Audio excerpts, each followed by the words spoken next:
Hey, welcome back. I'm here with another quiet set of Reddit stories for the end of your day. You can listen closely or let it fade into the background. If you like this space, subscribe. It doesn't cost anything. And drop a good night comment so others feel the calm too. My boyfriend refuses to stop wearing his dead wife's wedding ring and wants me to just accept it. I never thought I would be the kind of person who felt jealous of someone who is no longer alive, but here I am trying to explain this without sounding heartless or insecure or cruel. I have been with my boyfriend Mark for a little over 2 years now, and for most of that time I believed I was being patient and understanding in a situation that was complicated long before I entered it. Mark is a widower. He was married to his high school sweetheart Emily for 12 years before she died in a car accident. When we first met, he was upfront about it. He told me about her on our third date while we were sitting in a quiet diner late at night, and he cried a little while telling the story. I remember thinking that it showed emotional depth and honesty. I respected that he still loved her and that grief does not just vanish because time passes. What he did not tell me until much later was that he still wears his wedding ring. I noticed it a few weeks into dating him. We were cooking dinner together at my apartment, and I saw a gold band on his left hand. At first I assumed it was a habit or something he forgot to take off. I asked casually if it was uncomfortable to cook with rings on. He looked at his hand like he had forgotten it was there and said, "Oh yeah, that is my ring."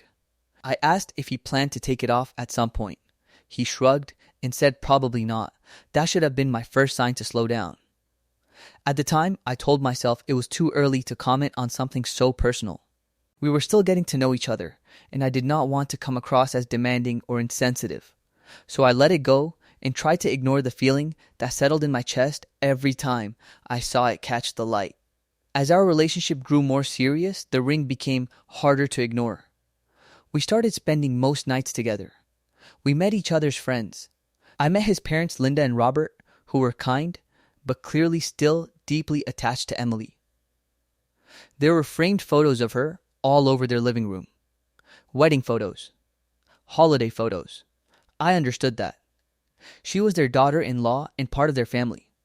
What started to hurt was realizing that I was not just dating a widower. I was dating a man who still saw himself as married. Mark introduced me to people as his girlfriend, but the ring told a different story. Waiters assumed we were married to other people. Cashiers would glance at his hand, then at mine, and look confused. Once a coworker of his, named Jason, joked that Mark was the only married man he knew who openly dated. Mark laughed and did not correct him. I brought it up gently for the first time about 6 months in.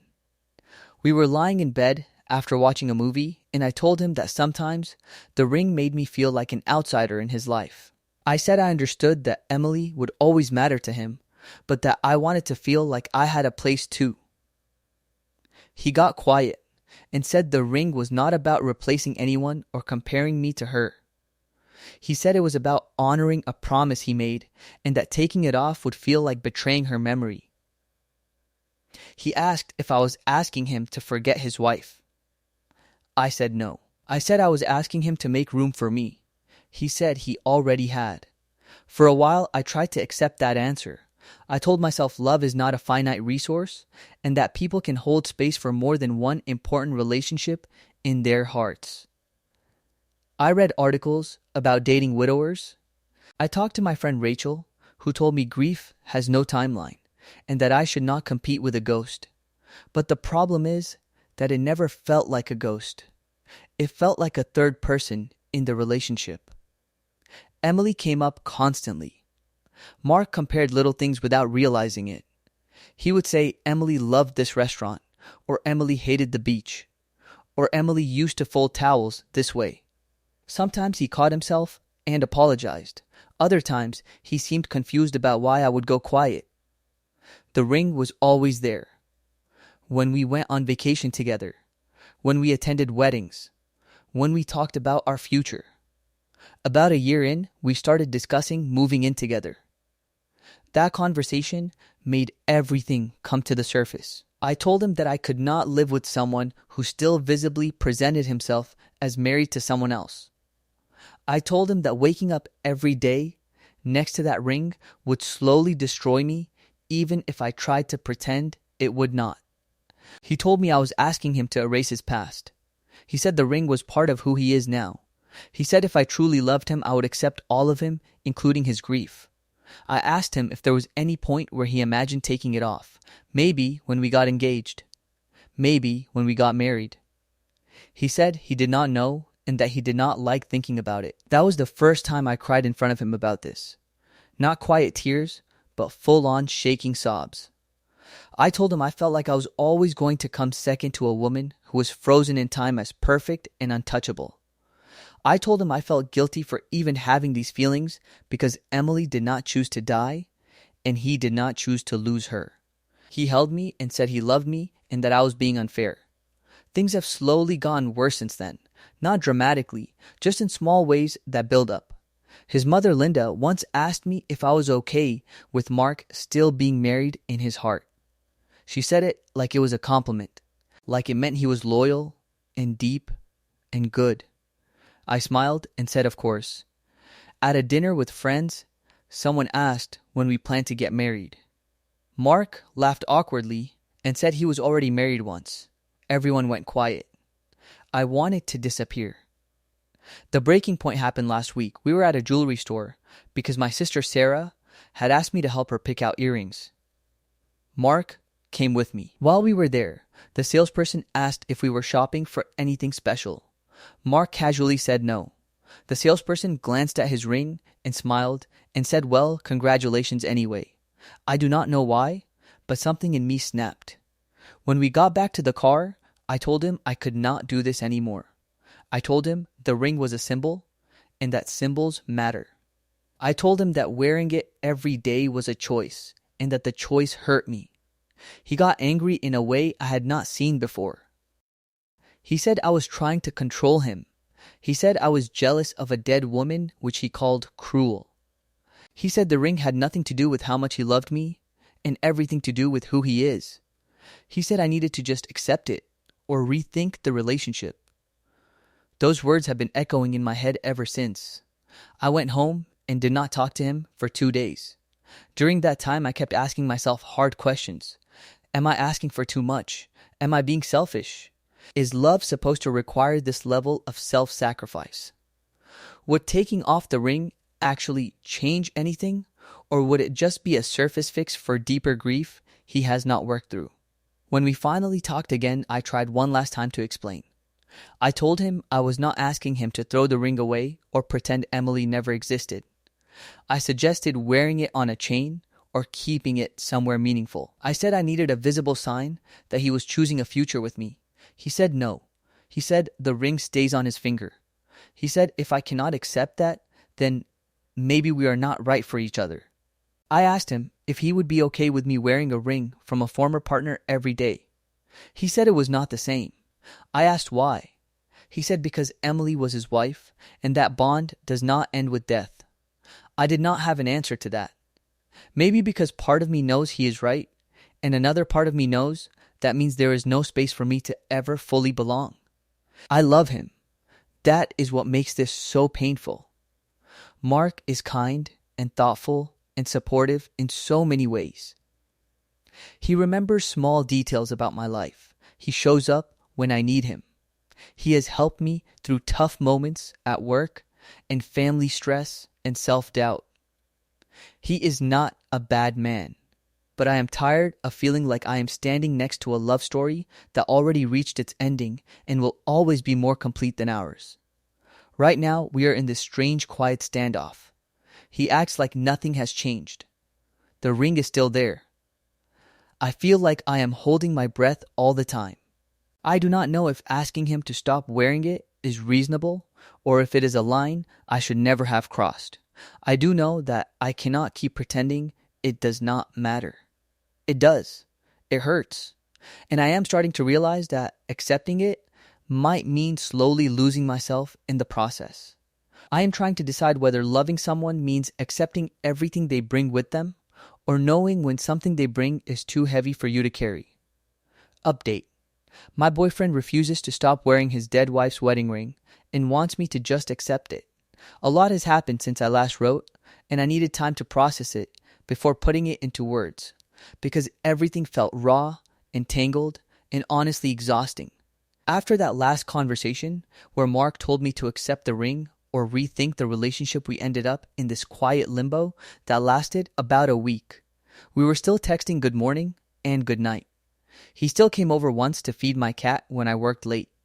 But we did not talk about anything real, and it felt like we were both avoiding the inevitable. What finally forced the conversation was something small that turned big. His parents invited us to dinner. I almost said no, but Mark told me it would mean a lot to them. When we got there, Linda hugged me and then immediately started talking about Emily. Not in a casual way, but in a nostalgic way, like she was reliving something. She showed me a photo album I had never seen before. Wedding photos, honeymoon photos, pages and pages of a life that felt very finished, but also very present. At one point, Linda looked at Mark and said, "Emily would have loved this house you are thinking of buying." I froze. This was the first time I had heard about a house. Mark looked uncomfortable and said he had just been browsing online. Linda smiled at me and said, "Well, when Mark buys his next home, I hope you will understand that Emily will always be part of it." She said it gently, like a fact everyone should accept. Something in me finally clicked. It was not just the ring. It never was. The ring was just the most visible piece of something much bigger. On the drive home, I asked him why I was hearing about a future house for the first time from his mother. He said he did not think it was a big deal. He said he was just looking and did not want to pressure me. I told him that I felt like a guest in a life that had already been planned around someone else. That is when the conversation finally exploded, instead of simmering quietly. I told him I felt like I was always being measured against an idealized memory. I told him that no matter how loving or patient I was, there would always be an invisible comparison I could never win. I told him that wearing the ring every day was not neutral. It was a statement, whether he meant it that way or not. He told me I was asking him to choose between honoring his wife and building a future with me. He said he felt like no matter what he did, he was going to lose someone he loved. He admitted that the idea of taking the ring off terrified him because it felt final in a way he was not ready for. I asked him something I had been afraid to ask out loud. I asked if he felt emotionally married to me or to her. He went silent for a long time. That silence told me more than any answer could have. Eventually, he said he loved me deeply, but that his marriage did not end because he stopped loving Emily. He said he did not know how to untangle those feelings. He said he thought he could just carry both forever. I told him that maybe he could, but I could not live inside that arrangement. I told him I needed a partner who was fully present with me and not one foot in a past that still dictated our future. He asked if this meant an ultimatum. I told him no. I told him it was a boundary. I said I could not move forward with him romantically while he still wore the ring and while he still saw himself as married in any way. I said I was not asking him to stop loving Emily. I was asking him to acknowledge that loving me required a different kind of commitment. He said he needed time. A few days later, he asked to meet. I went over to his place, knowing in my gut that this was either going to end or fundamentally change things. He looked tired. He told me he had been thinking a lot about what I said and also about what it would mean to take the ring off. He said he realized he had been avoiding his grief rather than working through it. He admitted he had never gone to therapy after Emily died and that wearing the ring felt like a way to keep her close without having to confront the pain of letting go. Then he told me he still was not ready to take it off. He said he did not want to lose me, but he also was not willing to remove the ring yet. He said he might be able to someday, but he could not promise when. He said he understood if that meant I could not stay. That was the moment everything became very clear and very painful at the same time. I told him that I loved him, but I loved myself enough to know that waiting indefinitely for him to be ready would slowly hollow me out. I told him that staying would turn me into someone resentful and insecure and small and that I did not want that for either of us. We cried. A lot. He asked if there was any version of us where we could take a break instead. I told him I did not think a break would change the core issue. I told him that if he ever reached a point where he could truly choose a future with someone new, then maybe we could talk. But I could not be in his life in this in-between space anymore. So we broke up. It has been a few weeks now. I am still sad. I still miss him. I still catch myself wanting to text him when something funny or stressful happens. But there is also a strange sense of relief I did not expect. I am not constantly questioning my worth anymore. I am not staring at that ring, wondering what it means about me. I do not think Mark is a bad person. I think he is a grieving one, who was not ready to build something new, even though he wanted to. I hope he gets the help he needs. I hope someday he finds peace with both his past and his future. As for me, I am learning that love does not have to hurt this way to be real, and that sometimes walking away is not a failure, but an act of self-respect, even when it breaks your heart. Final update. My boyfriend refuses to stop wearing his dead wife's wedding ring and wants me to just accept it. It has been a few months since the breakup, and I wanted to write one last time because things have settled enough that I can see everything more clearly now. The immediate aftermath was rough in ways I did not expect. I thought once the decision was made, I would feel strong and steady, but instead, I felt untethered. Losing Mark also meant losing the future I had pictured, even if that future had always felt slightly out of reach. For the first few weeks, we had no contact. That was my choice. I knew that staying in touch would keep the wound open, and I needed space to grieve the relationship on my own terms. I leaned heavily on my sister Sarah and my friend Rachel. I cried more than I cared to admit. I replayed conversations in my head, wondering if there was something I could have said differently or some compromise I should have accepted. Then, about 6 weeks after we broke up, Mark reached out. He asked if we could talk. I took a day to think about it and agreed to meet him for coffee in a neutral place. I was nervous, but also curious about what he wanted to say. He looked different, not dramatically, but softer somehow. He told me he had started therapy. He said the breakup forced him to confront how much of his life he had been putting on pause. He admitted that he had been using the ring as a shield, a way to avoid the fear of fully opening himself to loss again. He was honest in a way he had not been before. He said he finally understood that asking me to accept the ring was not a small request. He said he saw now how much it symbolized and how unfair it was to expect me to live with that. He apologized without qualifying it or defending himself. Then he told me he had taken the ring off. He did not say it dramatically. He did not pull it out or make a big show of it. He just said it quietly. He said he still keeps it in a safe place and that Emily will always be part of his life, but that he realized he cannot move forward while clinging to the role of husband in the present tense. I had a lot of feelings all at once. Relief, sadness, a strange sense of validation mixed with grief. Part of me wanted to rewind time and see if this could have changed things for us. Another part of me knew that the timing mattered just as much as the action. He asked if this meant there was a chance for us. I told him honestly that I did not know. I told him that while I was proud of the work he was doing, I had also changed. The months apart had helped me understand how much of myself I had been shrinking to fit into a situation that never fully made space for me. We talked for a long time. There was no arguing, no defensiveness, just two people acknowledging what was and what could not be undone. In the end, I told him that I was not ready to step back into a relationship with him. Not because I did not care, but because I needed to trust that any future I build is not rooted in waiting for someone to be ready. He understood. That was the hardest and kindest part. We have not spoken much since then. Occasionally, a polite check-in.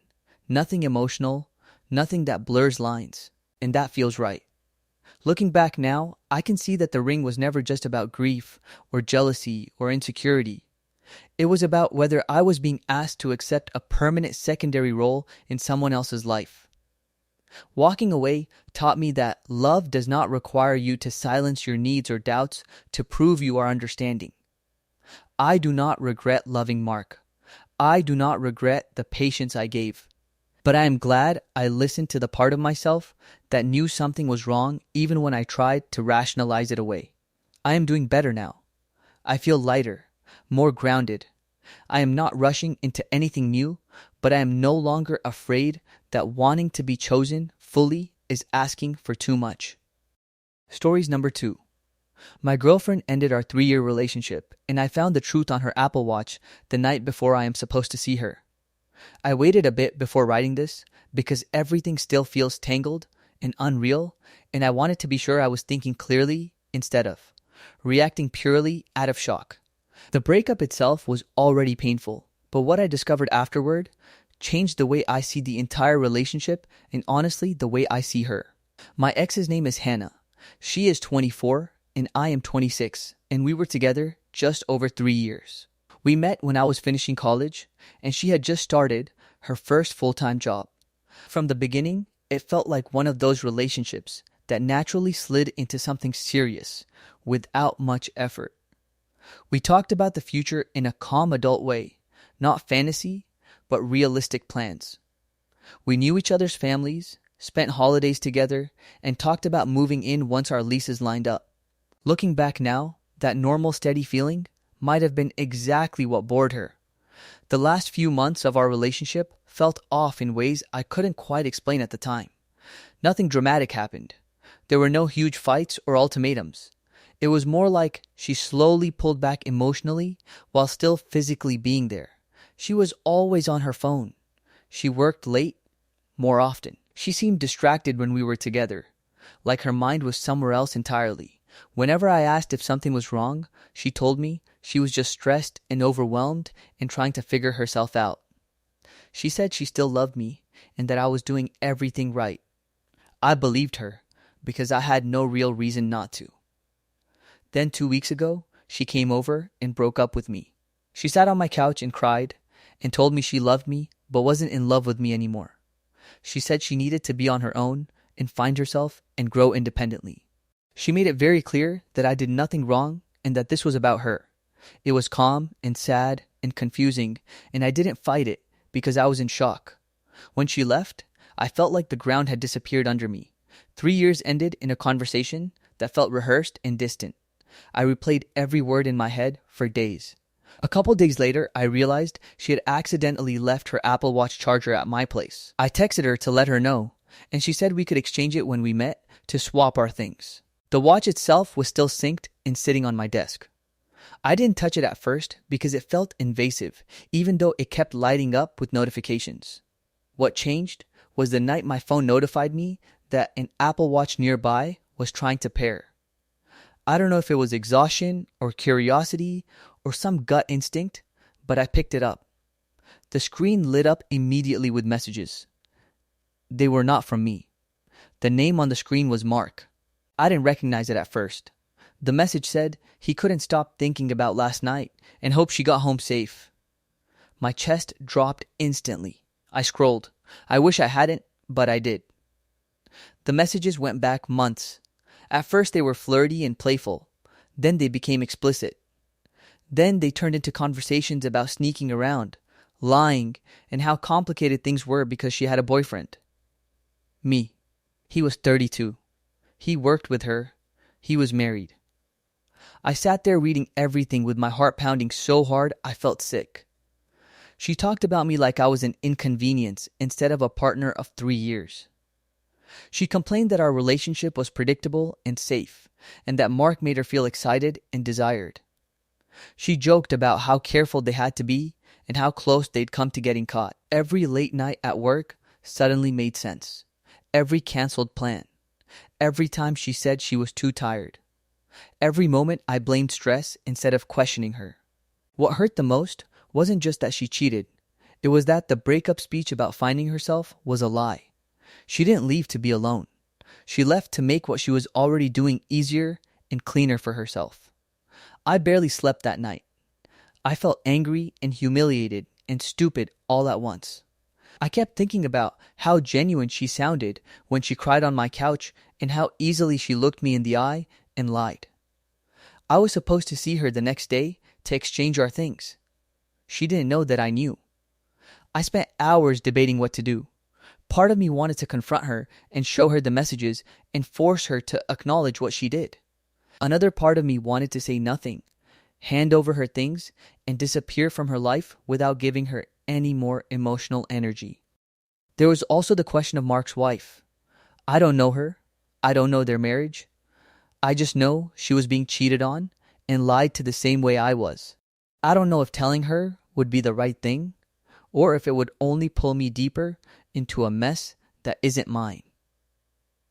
Hannah texted me that morning saying she hoped I was doing okay and that she wanted the exchange to be quick and drama-free. Reading that message made my hands shake. She had already decided the version of the story where she was the mature one and I was just the sad ex. Right now I feel like the last 3 years were real to me, but optional to her. I keep wondering when she stopped choosing me. I keep wondering how long I was sharing my life with someone who had already emotionally checked out. I haven't seen her yet. I don't know which version of myself will show up when I do. The calm one who says nothing and walks away, or the honest one who refuses to let her rewrite what happened. I never imagined that a small device left behind could completely change how I see someone I loved. I'm trying to remind myself that her choices are not a reflection of my worth, but that's hard to believe right now. Update. My girlfriend ended our 3-year relationship, and I found the truth on her Apple Watch the night before I am supposed to see her.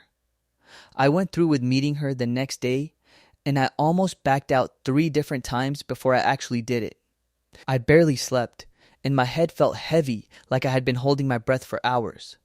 I kept telling myself I just needed to get through the exchange and then I could start moving on. She asked if we could meet at her apartment because it would be easier to grab everything at once. I packed a box with her clothes, a couple books, and some random things she had left at my place over the years. When I pulled up, I sat in my car for a few minutes just staring at the building, trying to steady myself. When she opened the door, she looked nervous but not devastated. That stood out to me immediately. She smiled softly and asked how I was doing, like we were casual acquaintances instead of 2 people who had just ended a 3-year relationship. I handed her the box and she invited me inside so she could grab my things. Her apartment looked the same, but it felt different, like I was standing in a place I was no longer welcome. She handed me a bag with some of my clothes and a few personal items. The whole thing felt awkward and quiet and artificial. She thanked me for being calm and said she was relieved we could do this without it being messy. That comment flipped a switch in me. I realized she was expecting closure without consequences. She was expecting to walk away clean. I told her I needed to ask her something before I left. She looked tense immediately and asked what was wrong. I took a breath and told her I knew about Mark. Her face drained of color so fast, it was almost surreal. She didn't ask how I knew. She didn't deny it. She just stared at me like she had been caught in something she thought she'd gotten away with. I told her about the Apple Watch and the messages. I kept my voice steady, even though my chest felt tight. I told her I knew how long it had been going on and that I knew he was married. I told her the breakup speech about finding herself was cruel, knowing what she had already been doing. She started crying almost immediately and sat down on the couch. She said she never meant to hurt me and that things just got complicated. She said she didn't plan for it to happen and that she felt disconnected from our relationship before it started. She kept saying she was sorry, but it felt like she was apologizing for getting caught rather than for what she did.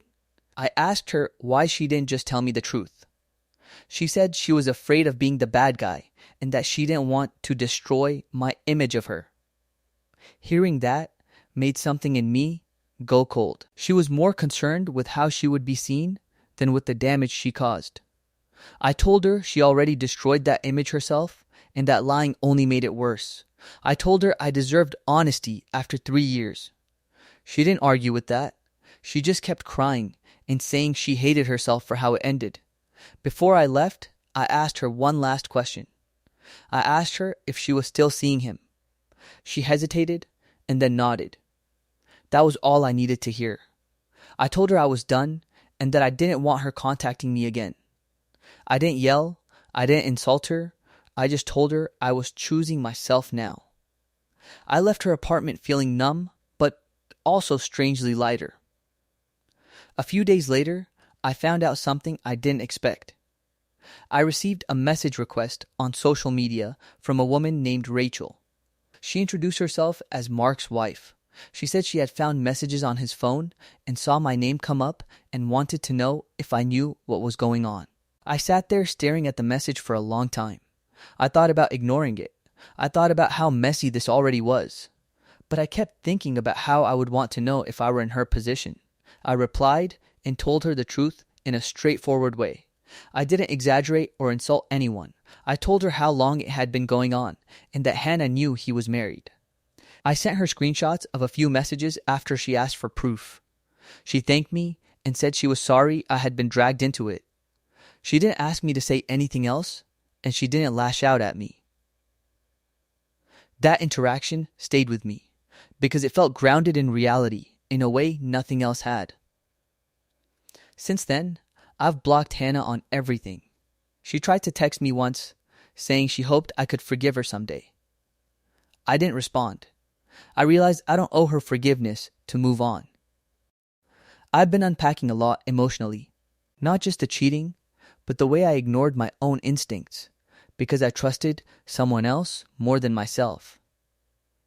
Therapy has helped me see that being trusting isn't a flaw, but staying where trust is broken would be. I still have moments where I miss the version of her I thought I knew. I still replay memories and wonder which ones were real and which ones were already compromised. But I no longer feel confused about why it ended. The truth hurt, but it also gave me clarity I didn't have before. Right now, my focus is on rebuilding my sense of stability and self-respect. I'm leaning on friends I neglected while I was trying to be a good partner. I'm sleeping better than I expected. Some days are harder than others, but I no longer feel like I'm living inside a lie. Seeing her one last time was painful, but it confirmed something important for me. I didn't lose someone who chose me. I lost someone who stopped choosing me long before I knew it. And that realization, as brutal as it was, feels like the beginning of actually moving forward. Stories number 3. My learning to say no to my wife and accept her discomfort as part of the process. I used to think being a good husband meant always saying yes. I said yes when I was tired. I said yes when I didn't want to go. I said yes when something made me uncomfortable. I told myself that love meant sacrifice and that real men didn't complain. I grew up watching my dad swallow his feelings and call it strength, so I did the same. My name is Aaron, and I have been married to my wife Megan for 8 years. We met in college in Ohio when we were both broke and full of big dreams. She was emotional and intense, the kind of person who felt everything loudly. I was quiet and steady, the kind of person who smoothed things over. At first it worked. She brought color into my life, and I brought stability into hers. Over time, my yes became automatic. If she wanted to change plans, I said yes. If she wanted me to stay home, I said yes. If she wanted me to give up something I loved, I said yes. I stopped playing basketball with my friends because she said she felt lonely when I was gone. I stopped taking weekend classes because she said it made her feel like I was moving ahead without her. I stopped even noticing what I wanted because it felt easier to disappear than to argue. The problem was that I didn't disappear quietly. I disappeared resentfully. I smiled on the outside and felt hollow on the inside. I told myself it was normal. I told myself this is what marriage looks like. But I started feeling angry over small things. I snapped over dishes, over traffic, over nothing. Megan noticed and asked what was wrong, and I told her I was just tired. The breaking point came when my brother invited me to a 3-day fishing trip. I hadn't gone anywhere just for me in years. I felt excited and scared at the same time. When I told Megan, her face fell. She said she had been feeling anxious lately and didn't want to be alone. She said she needed me. The old me would have canceled immediately. I almost did. But something in me felt tired of disappearing. I told her I was still going. She cried. She said I was choosing fishing over her. She said I didn't care how she felt. My chest felt tight, but I didn't take it back. I told her I loved her, but I needed this. I told her that I couldn't keep giving up everything that mattered to me. She went quiet in a way that hurt more than yelling. That weekend was the hardest and best thing I had done in years. I missed her. I worried about her. But I also felt like myself again. When I came home, she was distant. She said she felt abandoned. I didn't argue with her feelings, but I didn't apologize for my choice either. I told her I understood she was uncomfortable, but that didn't make my boundary wrong. That sentence felt terrifying to say.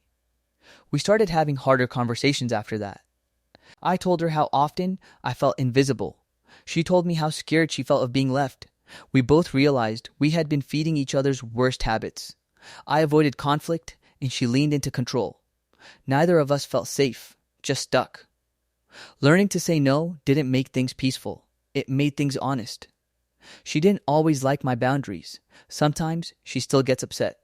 But I don't fold just to keep things quiet anymore. I let her feel what she feels, and I let myself exist too. I still love her. I just don't disappear for her anymore. And strangely, that has made our marriage feel more real than it ever was when I said yes to everything. Update: my learning to say no to my wife and accept her discomfort as part of the process. A lot has happened since I first talked about learning to say no. I thought setting boundaries would be a single brave moment and then things would magically balance out. That was not how it worked. It was more like learning to walk again, awkward, slow, and full of moments where I wanted to sit back down and stop trying. After the fishing trip, things between Megan and me were tense for weeks. She wasn't yelling or dramatic. She was quiet in a way that made me feel like I had done something cruel. She still did everything she always did. Cooked, cleaned, went to work, asked about my day, but there was a distance in her eyes.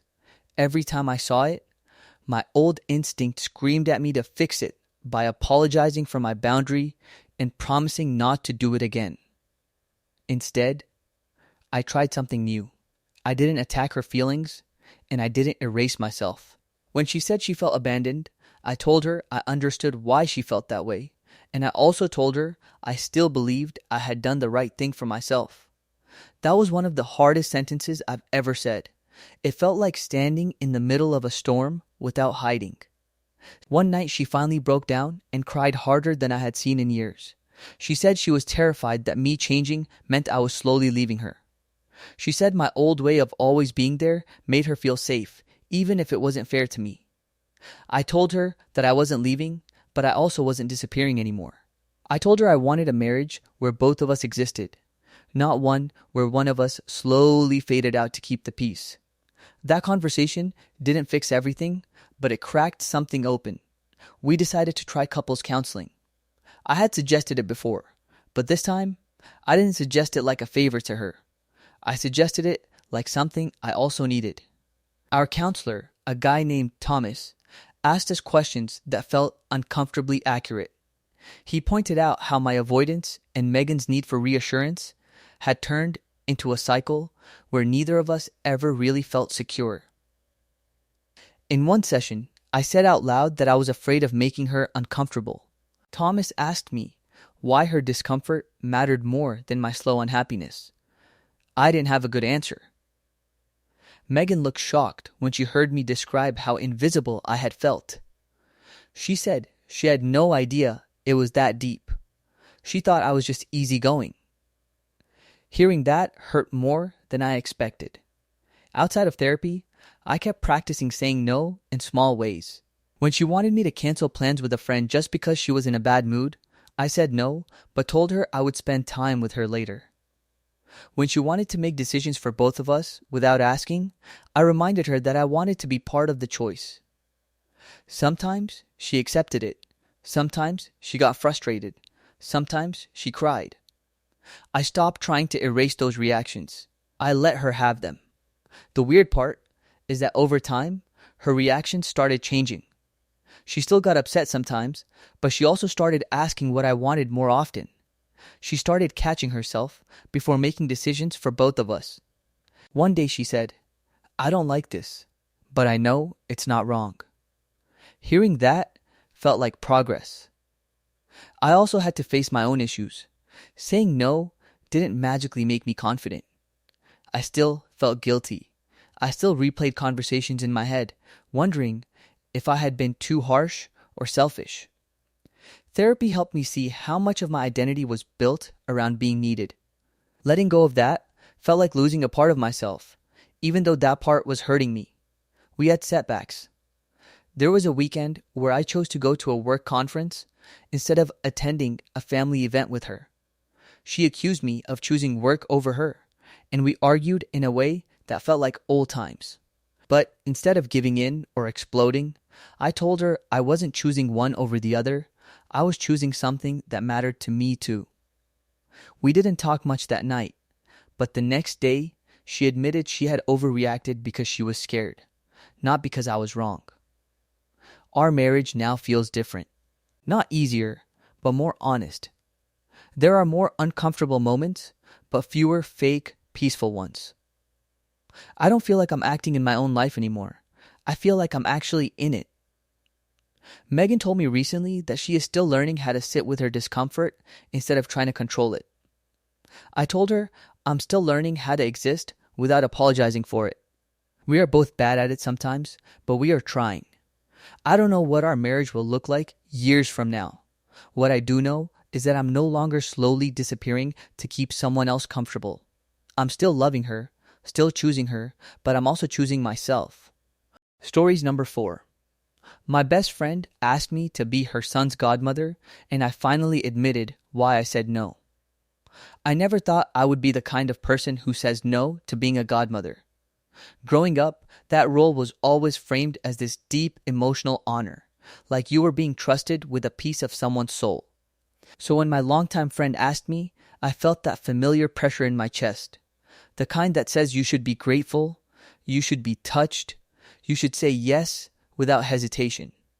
Instead, my first feeling was dread, and that made me feel like a terrible person. I'm 31, I live in Ohio, and I've known my friend since college. We met freshman year in a sociology class and bonded over complaining about the professor and sharing fries in the dining hall. Back then, she was warm, funny, and dramatic in a way that felt harmless. Over the years, we stayed close even after graduation, even when life pulled us in different directions. I moved into nonprofit work and she went into real estate, got married, bought a house, and built what looks like a very polished life from the outside. Her personality changed slowly, so slowly that I didn't really notice until it was obvious. She became more status-focused, more interested in appearances, and very concerned with what other people could provide. She'd joke about it at first, like laughing about how she expected designer baby clothes someday, or how she'd never let her future kids wear cheap shoes. I'd laugh along because it felt like a joke, and because calling it out would have felt awkward. When she got pregnant, I was genuinely happy for her. I went to the baby shower, helped set up decorations, and brought a thoughtful gift within my budget. I noticed that most of the gifts she raved about were the expensive ones. She made a big show of posting them online and tagging the people who gave them. The more practical gifts like diapers or clothes from Target barely got a mention. I clocked it, but again, I didn't say anything. After her son was born, things escalated. Every time we talked, she brought up something he needed, wanted, or would eventually want. She sent links constantly. Not requests exactly, just links followed by comments like "so cute, right?" or "I can't wait until he's old enough for this." The price tags were always high. Custom toys, limited edition sneakers for toddlers, furniture that cost more than my monthly rent. I tried to redirect by offering my time instead. I babysat for free, brought homemade meals, and showed up when she needed a break.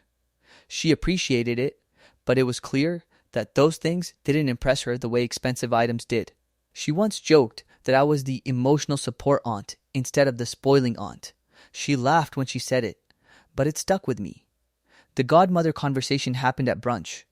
We were sitting in a trendy cafe, her baby asleep in his stroller, when she casually said she and her husband had decided on godparents. She listed a couple of names and then said mine. She smiled at me expectantly, like it was already a done deal. I felt my stomach drop. I asked her what being a godmother meant to her. She looked surprised by the question and said it meant being involved, loving him, and helping provide for him. That last part stood out. She went on to talk about how important it was that godparents spoil their godkids, how it's part of the role, how her cousin's kid gets amazing gifts every birthday from his godmother. She said it with this excited tone, like she was already imagining it. I didn't answer right away. I said I needed time to think about it.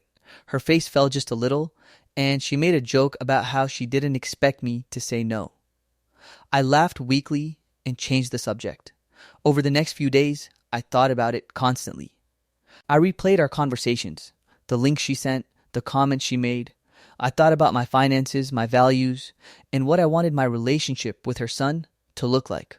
I knew that if I accepted, there would be expectations I couldn't meet and didn't agree with. I also knew that saying no would hurt her and probably change our friendship. When I finally called her, I tried to be gentle. I told her I loved her son and would always be there for him, but I didn't feel comfortable taking on the formal role of godmother. I said I worried I wouldn't be able to meet her expectations and didn't want to disappoint her or cause resentment. There was a long silence on the line. She got defensive quickly. She said she wasn't expecting anything crazy, that I was overthinking it, that godparents are supposed to be generous. She said it hurt that I didn't want to commit to her child. I felt my chest tighten, and before I could stop myself, I said the thing I'd been holding back. I told her honestly that it felt like she wanted me as a godmother because of what I could buy, not because of who I am. The conversation exploded after that. She accused me of judging her, of calling her a bad mother, of being selfish. I tried to explain that it wasn't about money itself, but about the constant focus on expensive things and how uncomfortable it made me feel. She said I was projecting my own insecurities. She cried. I cried. We ended the call without resolving anything. In the weeks since, our communication has been minimal. Mutual friends have reached out, clearly having heard her side first. Some say I should have just accepted and set boundaries later. Others quietly admit they've noticed the same pattern in her behavior. I keep going back and forth in my head, wondering if I handled it wrong, if I should have just swallowed my discomfort for the sake of peace.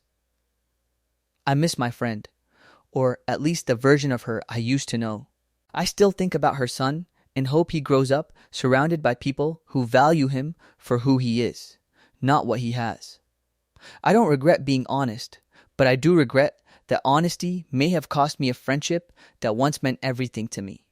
Update: my best friend asked me to be her son's godmother, and I finally admitted why I said no. A lot has happened since I last wrote, and I've been sitting with it for a while because I didn't want to react purely out of emotion. I also didn't expect things to unfold the way they did. I thought the worst case scenario was that our friendship would slowly fade with awkward silence. Instead, it turned into something much heavier and more clarifying than I imagined. About a week after our phone call, I found out just how upset Emily really was. A mutual friend, Lauren, invited me out for coffee and gently told me that Emily had been talking about me a lot. According to Lauren, Emily felt betrayed and embarrassed. She told people that I accused her of being a gold digger and implied she was using her child to get money from friends. That stung because that's not what I said, but I also understood how my words could have landed when emotions were high. What hurt more was realizing how many private conversations she had shared. Things I told her in confidence about my finances, my anxiety around money, and my upbringing were now being framed as jealousy or bitterness. Hearing that made something shift in me. I felt exposed, but also oddly calm, like a fog was lifting. A few days later, Emily texted me asking if we could talk in person. Part of me wanted to avoid it, but another part knew I needed closure. We met at a park near her house. She brought her son, and seeing him made my heart ache because none of this is his fault. The conversation started tense but civil. She said she felt judged and abandoned during one of the most vulnerable times of her life. I listened and validated that I hurt her feelings. Then I explained myself again, more clearly this time. I told her that I value generosity, but I don't equate love with money. I told her I was afraid that accepting the godmother role would turn into a constant feeling of failure for me, because I couldn't keep up with the lifestyle she clearly expects from the people around her. That's when she said something that really stuck with me. She said she wanted godparents who could give her son the best advantages, and that financial support is part of that. She said love is important, but love doesn't pay for private schools, trips, or opportunities. She said it calmly, not angrily, like it was a simple truth. In that moment, I realized we were no longer speaking the same language. Our values had drifted too far apart. I told her I respect her desire to give her child everything she can, but I don't want to be valued primarily for my wallet.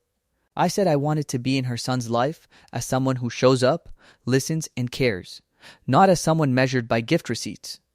She was quiet for a long time.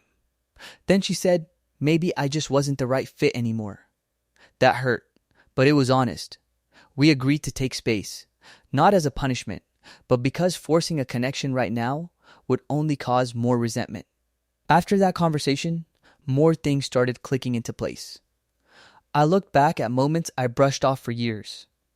The way she ranked friends by what they could offer, the subtle pressure to keep up, the jokes that weren't really jokes.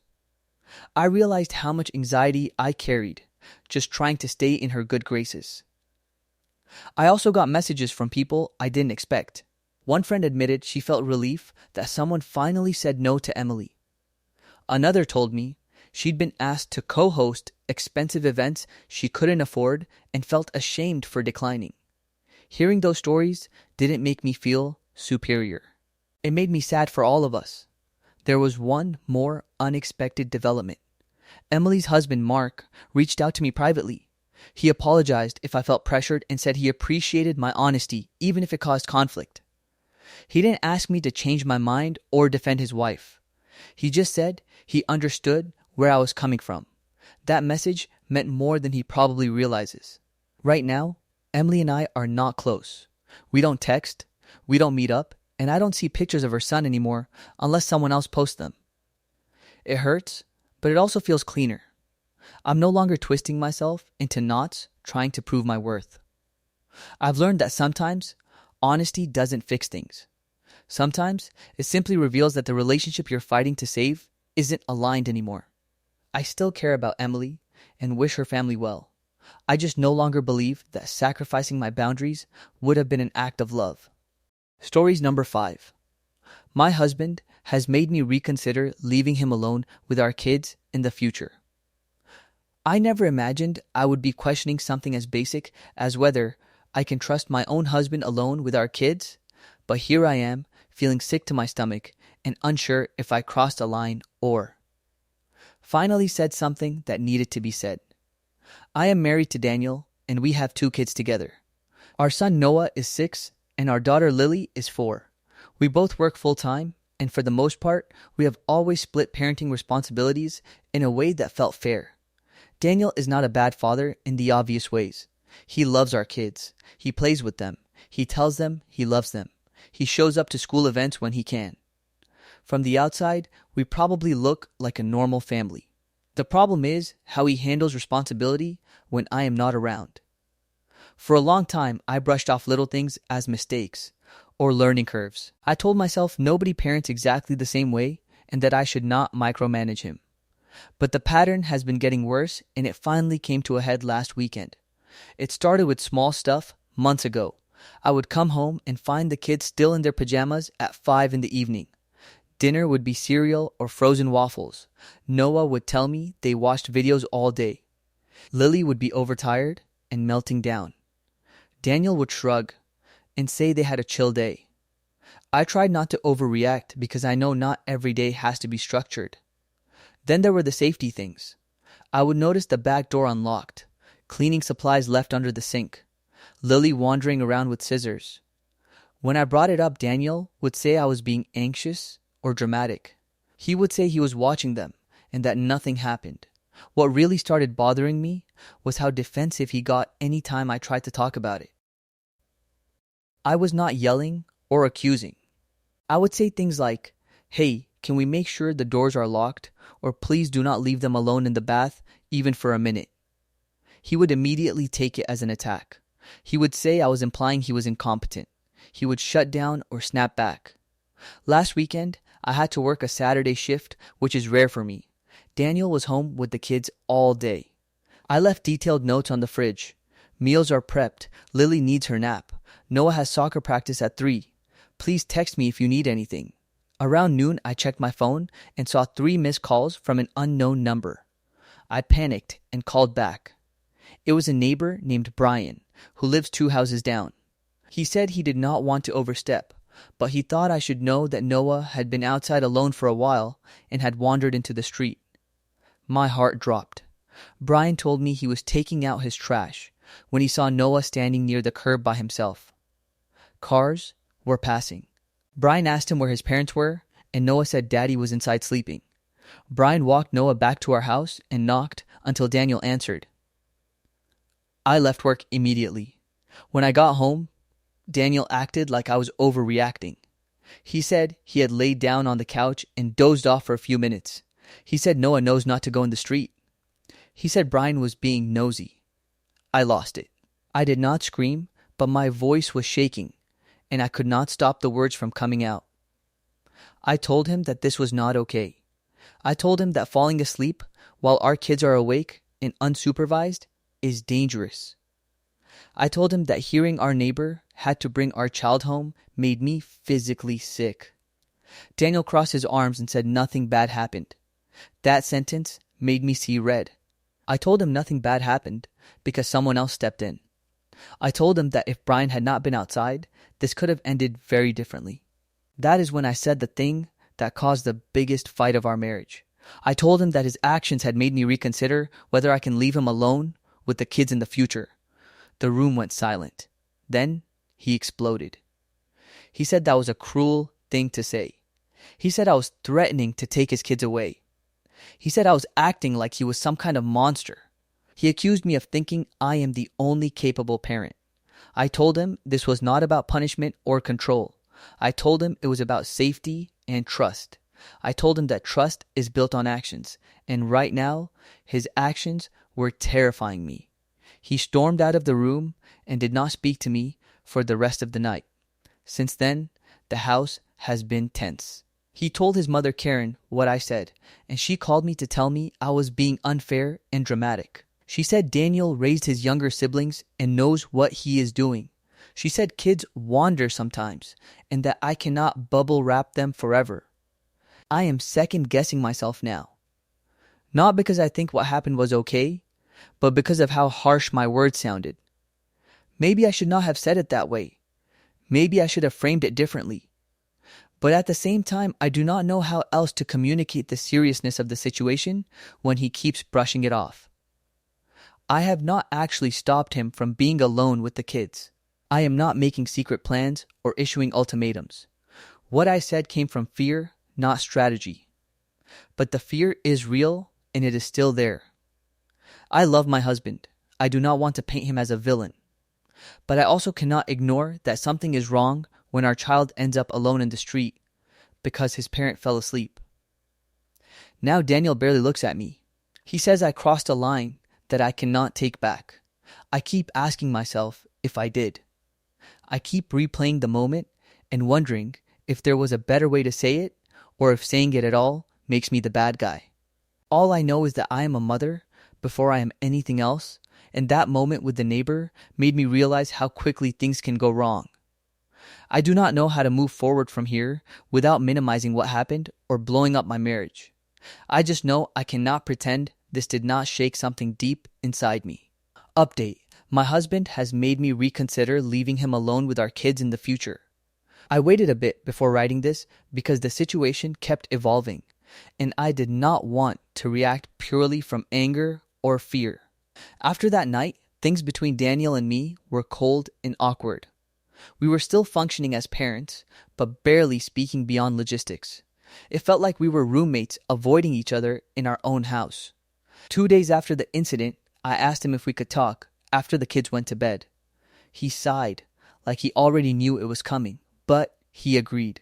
I told him I was not trying to threaten him or take his kids away, and that what I said came from fear, not cruelty. I told him that seeing our neighbor return our child because he was alone in the street broke something in me, and that I needed him to understand how serious that was. He doubled down at first. He said parents make mistakes. He said I was acting like he intentionally put Noah in danger. He said I was blowing one incident out of proportion. I asked him to stop focusing on intent and start focusing on outcome. I told him intent does not matter when a child gets hurt. That is when the conversation shifted slightly. I asked him to walk me through the day, step by step. What time he woke up, what the kids were doing, why he decided to lie down. At first he resisted, but eventually he talked. He admitted he stayed up late the night before playing games on his phone. He admitted he was exhausted. He admitted he thought the kids were watching TV and that the door was locked. He admitted he did not actually check. Hearing him say that out loud changed the tone completely. There was no yelling after that, just silence. I told him that this was not an isolated incident for me. I brought up the unlocked doors, the chemicals under the sink, the times I came home to chaos, and shrugged off explanations. I told him I had been quietly worried for a long time, and that this was the moment it became impossible to ignore. He looked genuinely shaken. He said he did not realize how much I had been holding in. He said he thought I was just anxious, and that if he pushed back hard enough, the conversation would go away. He admitted that when I said I might not leave him alone with the kids, it scared him more than anything else I could have said. The next day, he apologized. Not defensively, not with excuses. A real apology. He apologized for falling asleep. He apologized for brushing me off. He apologized for making me feel like the only responsible adult in the house. Since then, things have changed, but not magically. We agreed on some concrete steps. We wrote down basic safety rules and put them on the fridge not as a punishment, but as a reset. Doors locked. No naps while kids are awake. No leaving them outside alone. Cleaning supplies moved and secured. Screen time limits. Actual meals. Daniel also agreed to take a parenting class offered through a local community center. That surprised me. He said he wanted to prove, not just to me, but to himself, that he could do better. He said he realized he had been relying on love alone and not responsibility. I have noticed effort. Real effort. He sets alarms now. He checks in more. He texts me updates without me asking. The kids seem calmer when I come home. That constant knot in my stomach has loosened a little. His mother, Karen, is still upset with me. She thinks I embarrassed him and undermined him as a father. I told her calmly that my priority is the safety of my children, not preserving anyone's pride. That conversation did not go well, but I am oddly at peace with that. Daniel and I are not fully back to normal yet. Trust takes time to rebuild. But we are talking. We are working on it. He admitted that what hurt him most was the idea that I did not see him as safe, and that he now understands that safety is something you demonstrate, not something you demand credit for. I still stand by what I said, even if the wording was harsh. If I had softened it to spare his feelings, I do not think anything would have changed. Sometimes, the truth needs to land hard to be heard. I do not know what the long-term outcome will be, but for now, I feel like we are finally addressing the real issue instead of arguing around it. And most importantly, I feel like my kids are safer than they were before. That matters more to me than being polite or agreeable ever could. Final update. My husband has made me reconsider leaving him alone with our kids in the future. I am writing this a few months later because I wanted to see what would actually stick once the fear and tension settled. I did not want to come back with an emotional ending that did not reflect real change or lack of it. Parenting issues do not resolve overnight, and I needed time to be honest with myself. The short version is that things are better, and more importantly, they are different. After the initial changes, Daniel kept up the effort. Not perfectly, but consistently. The parenting class ended up being a bigger deal than either of us expected. He came home from the first few sessions quiet and thoughtful. One night, He admitted that hearing other parents talk about near misses and preventable accidents made him realize how close we came to something going very wrong. He said hearing it from strangers made it harder to minimize. He also admitted something that surprised me. He said he had been coasting, not intentionally, but mentally. He said because I am very organized and proactive, he slipped into a mindset where things just worked, and he did not have to think ahead. He owned that this was unfair and dangerous. Hearing him say that out loud mattered more to me than any checklist on the fridge. We also started couples counseling. I pushed for it, and he agreed without a fight. That alone felt like progress. In those sessions, it became clear that the issue was not just about parenting, but about how we communicate fear and responsibility. Our therapist helped Daniel see that when I raise concerns, it is not an attack on his identity, it is information. And she helped me see that fear can come out sounding like judgment even when it is justified. One thing that changed is that I stopped cushioning my words to protect his ego. I am calm. I am clear. I say what I need to say, and I do not apologize for prioritizing safety. That does not mean I am harsh. It means I am direct. Daniel has responded better to that than I expected. There was another moment about a month ago that confirmed for me that something real had shifted. I came home late from work and found Daniel sitting at the table with Noah going over homework while Lily colored next to them. The back door was locked. Dinner was real food. The house was not perfect, but it was stable. Daniel looked tired, but focused. When he saw me, he said I almost laid down earlier, but then I remembered our talk and decided to make coffee instead. That might sound small, but it meant everything to me. His relationship with his mother has changed too. He set boundaries with her, which I did not ask him to do, but deeply appreciated. He told her that this was between us and that minimizing it only made things worse. She has backed off. We are not close, but we are civil, and that is enough. As for the comment that started all of this, I no longer regret saying it. I regret that it had to be said, but not that I said it. Sometimes clarity feels cruel to the person hearing it because it forces them to face something uncomfortable. But protecting my children is not something I will ever soften to make someone else feel better. Do I fully trust him again? I am getting there. Trust is not a switch. It is a pattern over time. What matters is that I no longer feel like the only adult in the room. I no longer feel like I have to choose between being a good partner and a good parent. Our marriage is not perfect, but it is more honest than it was before. And that honesty came from a moment I was afraid had broken us, when in reality, it forced us to grow. If there is one thing I have learned, it is this. Speaking up about safety is not an accusation. It is an act of care. And anyone who truly wants to be a good parent should be willing to hear it even when it hurts. Stories number 6. My exhaustion was so bad that I accidentally claimed my cat was my biological family member at the vet. I did not realize how tired I truly was until I heard the words come out of my own mouth and watched an entire room go quiet because of them. I am still cringing days later, and I figured if anywhere could appreciate this level of accidental self-sabotage, it would be here. I am a 27-year-old guy living alone for the first time in my life and working a job that has absolutely destroyed my sleep schedule. The past few weeks have been brutal. Long shifts, constant overtime, and the kind of mental exhaustion where your body is awake, but your brain is operating on fumes. I had been surviving on coffee, vending machine food, and the promise that things would slow down soon. The one constant in my life through all of this has been my cat. His name is Milo, and I adopted him 2 years ago after a rough breakup. He is one of those cats with a big personality, who follows me around like a dog and screams if I am even 5 minutes late with dinner. He sleeps on my chest every night and headbutts my face in the morning until I wake up. He is my emotional support animal, even though that is not official in any way.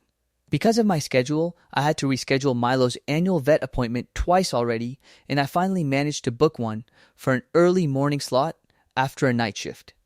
This was mistake number one. I got home at around 4 a.m. and thought I could nap for an hour before the appointment. I did not nap. I stared at the ceiling, scrolled my phone, and drifted in and out of shallow sleep that did nothing to help. By the time I loaded Milo into his carrier and drove to the vet, I felt like I was moving through fog. My body was on autopilot. I remember thinking that once the appointment was over, I could finally sleep, and that thought became my entire personality.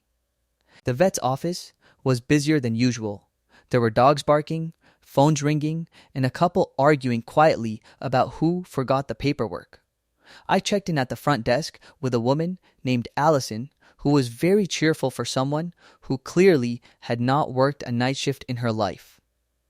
She asked the usual questions: Milo's name, his age, any changes in behavior, normal stuff. Then she asked about family medical history. This is where everything went wrong.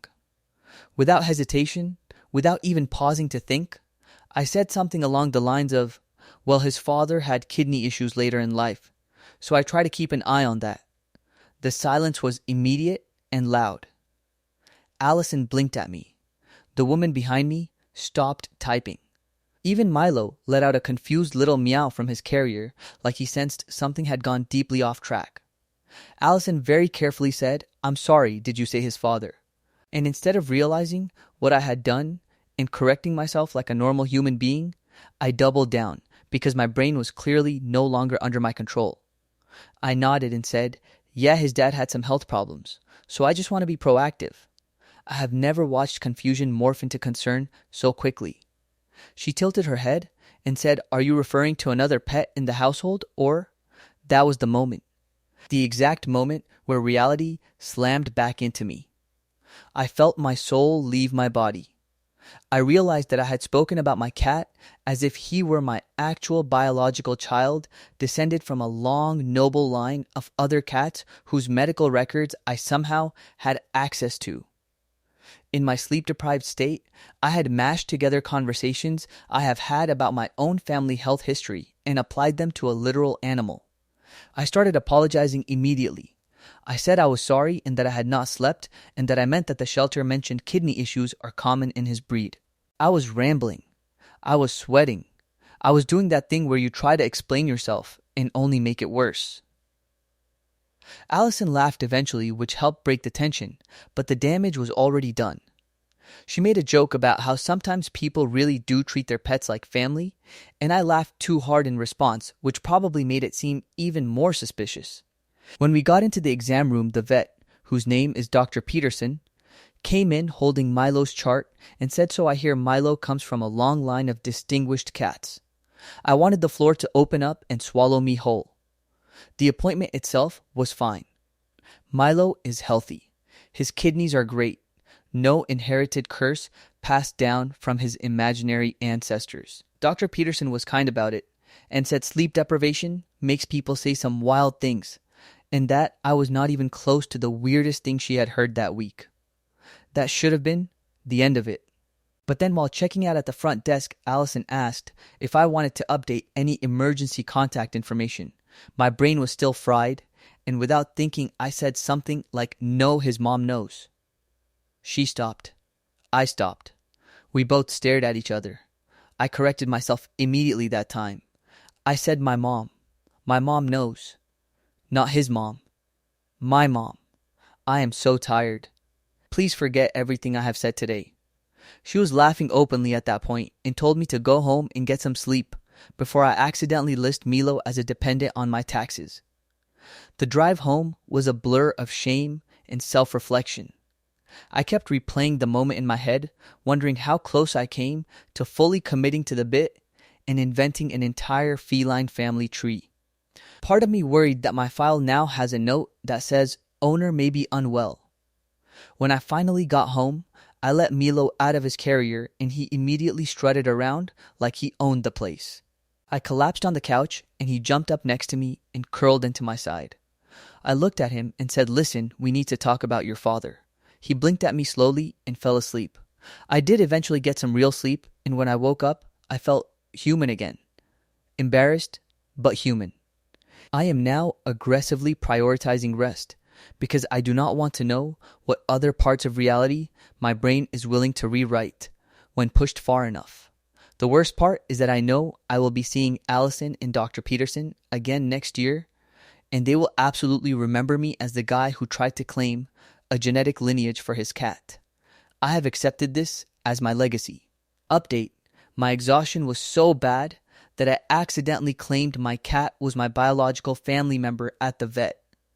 I honestly did not think there would be anything worth updating after this, but apparently, once you embarrass yourself that badly, the universe decides to keep the joke going. A few days after the appointment, I finally caught up on sleep and started feeling like a functioning adult again. I figured the whole thing would fade into a funny memory I would only relive at 3 in the morning for the rest of my life. I was wrong. The first sign that this had not fully ended was a voicemail from the vet's office. I saw the missed call and immediately felt that familiar spike of panic because my brain went straight to something must be wrong with Milo. I called back and asked if everything was okay. The receptionist this time was a guy named Trevor. He put me on hold for a moment and then came back sounding very polite and very careful. He said everything was fine medically, but they just wanted to clarify something in Milo's file to make sure it was accurate. I already knew where this was going. He said that in the notes from the appointment there was a mention of family history that might not apply, and they wanted to confirm whether Milo had any known genetic conditions from his parents. I closed my eyes and explained again that Milo is a rescue, that I do not know his biological parents, and that my comment was the result of severe sleep deprivation and a brain that had fully given up on me. There was a pause, and then Trevor laughed and said, "Okay, got it. We will clean that up." He then added that the whole staff had gotten a kick out of it, and that I had apparently become a running joke in the office in a very affectionate way. That somehow made it better and worse at the same time. Later that week, I ran into a coworker named Ben at the grocery store. We do not usually talk outside of work, but he waved and asked how things were going. Without thinking much about it, I mentioned that I had finally caught up on sleep after a rough week and told him the vet story as a throwaway joke. He stared at me for a second and then started laughing so hard he had to lean on his cart. It turns out his sister works at the same veterinary clinic. By the end of the conversation, I learned that not only did the staff remember me, but the story had been told multiple times, complete with dramatic reenactments of my very serious tone when I said his father had kidney issues. Apparently, someone even joked that Milo must come from old money. At that point, I just accepted that this story no longer belonged to me. A few days later, I took Milo back to the vet for a quick nail trim because he absolutely refuses to let me do it without turning into a demon. Walking into that office felt like returning to the scene of a crime. I seriously considered pretending I had moved and found a new clinic. As soon as I checked in, Allison looked up and immediately smiled in a way that told me she remembered everything. She asked how Milo was doing and then added very carefully, "How is the rest of the family?" I laughed and told her everyone was doing well and that his ancestors were proud of him. She lost it. The woman behind the desk lost it. Even a woman sitting in the waiting area laughed without knowing the context. Dr. Peterson came out to grab Milo and greeted him like an old friend. She said, "Hello, handsome," and then looked at me and said any new developments in the family tree I should know about. At that point, I was fully leaning into it because resistance was pointless. The appointment was quick and painless, and when I paid at the front desk, Allison slid the receipt toward me and said, "Tell Milo his mother says hi." I told her I would pass it along. The strangest part is that the embarrassment has somehow flipped into something weirdly comforting. Life has been stressful and heavy lately, and having something so harmless and stupid to laugh about has actually helped more than I expected. It reminded me that not every mistake has to turn into a disaster, and that sometimes the worst consequence is becoming a funny story. At work, I have also started setting firmer boundaries around sleep. I talked to my supervisor and adjusted my schedule slightly so I am not bouncing between night shifts and early mornings anymore. I did not mention the cat incident as motivation, but it definitely played a role. Milo is completely unaware of any of this, of course. He continues to live his life with confidence and entitlement. If anything, he seems more smug lately, like he knows he has a mysterious lineage people are whispering about. The other night, I was half asleep on the couch and caught myself almost saying something about his grandfather when talking to a friend on the phone. I stopped mid-sentence and decided that was my cue to go to bed. So that is where things stand. My cat is healthy. I am sleeping again. And I will forever be remembered at one veterinary clinic as the guy who loved his cat just a little too literally. Update: my exhaustion was so bad that I accidentally claimed my cat was my biological family member at the vet. I did not expect this to turn into something that would actually stick with me, but here we are weeks later, and it somehow became a small turning point in my life instead of just a joke I wanted to forget. After the last visit to the vet and fully accepting that I am now permanently part of their internal lore, things slowly settled into a new normal. The biggest change is that I actually took my exhaustion seriously instead of brushing it off as just part of adult life. I used to wear being tired like a badge of honor, like pushing myself past common sense meant I was doing something right. Now every time I feel myself slipping into that foggy autopilot mode, I remember standing at the vet desk, confidently, explaining my cat's genetic history, and I stop whatever I am doing. Work-wise, I followed through on the schedule adjustment, and it has made a bigger difference than I expected. I am sleeping at consistent times for the first time in years. I am eating actual meals instead of whatever is fastest. My brain feels clearer and calmer. I did not realize how much I had normalized being barely functional. As for Milo, he remains completely unbothered and continues to thrive. He has a new habit of sitting in the window and watching people walk by like he is judging them, which only adds to the running joke that he comes from some ancient, distinguished bloodline. A friend of mine even bought him a ridiculous little bow tie and said it felt appropriate given his background. I pretend to be annoyed, but I secretly think it is funny. The vet clinic has leaned into it too, in a surprisingly wholesome way. On my last visit for flea prevention, the tech handed me the medication and said this is for Milo, son of Milo Sr., with a completely straight face. We both laughed, and she told me that honestly, it is refreshing to have a moment of humor in a job that can be emotionally heavy sometimes. That made me feel a lot better about the whole thing. What really stuck with me, though, was realizing how close I came to completely checking out mentally without noticing. That moment at the vet was funny, but it was also a warning sign. I could have just as easily made a mistake at work or while driving or anywhere else that actually mattered in a dangerous way. It forced me to admit that I am not invincible and that rest is not optional. I have also gotten better at laughing at myself instead of spiraling into embarrassment.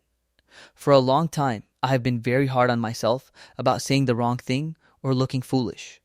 This situation was so undeniably ridiculous that fighting it was pointless. Owning it took away its power. Now when friends bring it up, I laugh instead of cringe.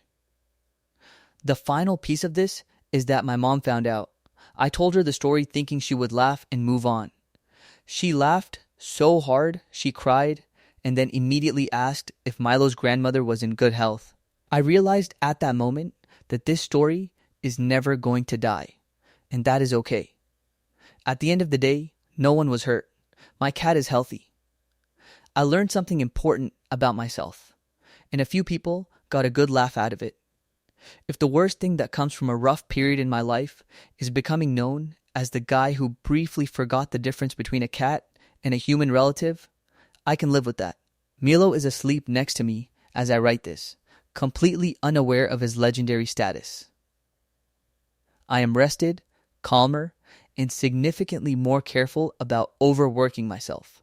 And if nothing else, I will never again underestimate what exhaustion can do to a person's mouth before their brain has a chance to intervene.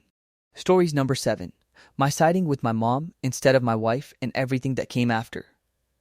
I never thought I would be the kind of guy caught between his wife and his mother like some bad sitcom. I always told myself I would handle things better than my dad did. My name is Jason, and I have been married to my wife Natalie for 5 years. We live in North Carolina, not far from where I grew up. My mom, Linda, lives about 20 minutes away. That distance used to feel safe.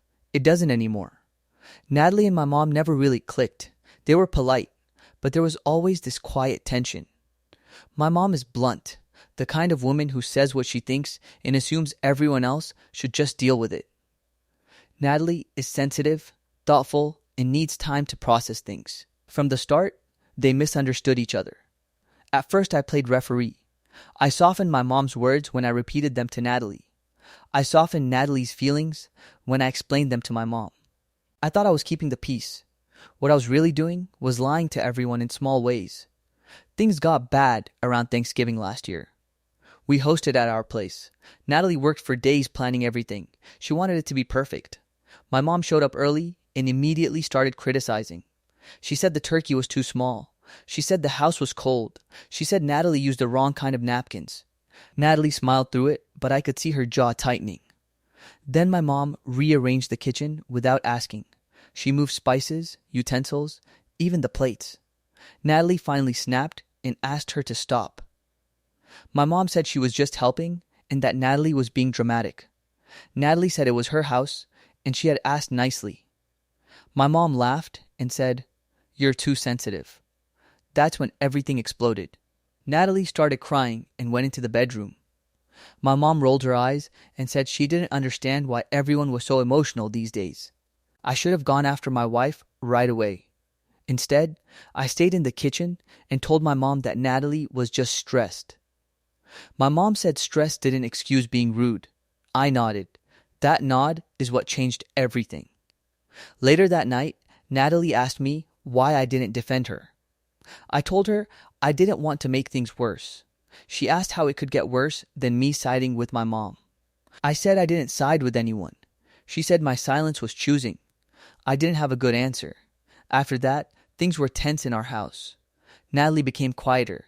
She stopped talking about my mom at all, which somehow felt worse. I thought time would fix it. Then my mom invited us to her birthday dinner. Natalie didn't want to go. She said she wasn't ready. I told her she should come so things didn't stay awkward. She asked why it was always her job to fix things she didn't break. We went anyway. At dinner, my mom made a joke about how some people can't take criticism. Natalie stared at her plate. I laughed nervously. My mom smiled like she had won something. On the drive home, Natalie didn't speak. When we got home, she said she felt humiliated and alone. She said she felt like she married into a team that already existed and she was always going to be second. I told her she was overthinking it. I told her my mom didn't mean anything by it.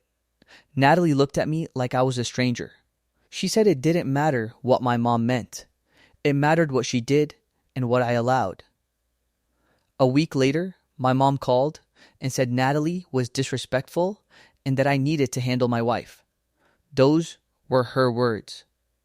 Something in me snapped, but not in the right direction.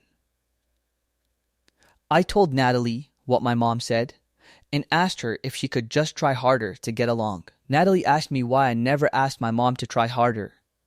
That night, Natalie packed a bag and went to stay with her sister, Rachel. She said she needed space to think. I felt angry and scared and confused. I called my mom and told her what happened. She said Natalie was being manipulative and dramatic and that I deserved better. I didn't argue. For 2 weeks, Natalie and I barely talked.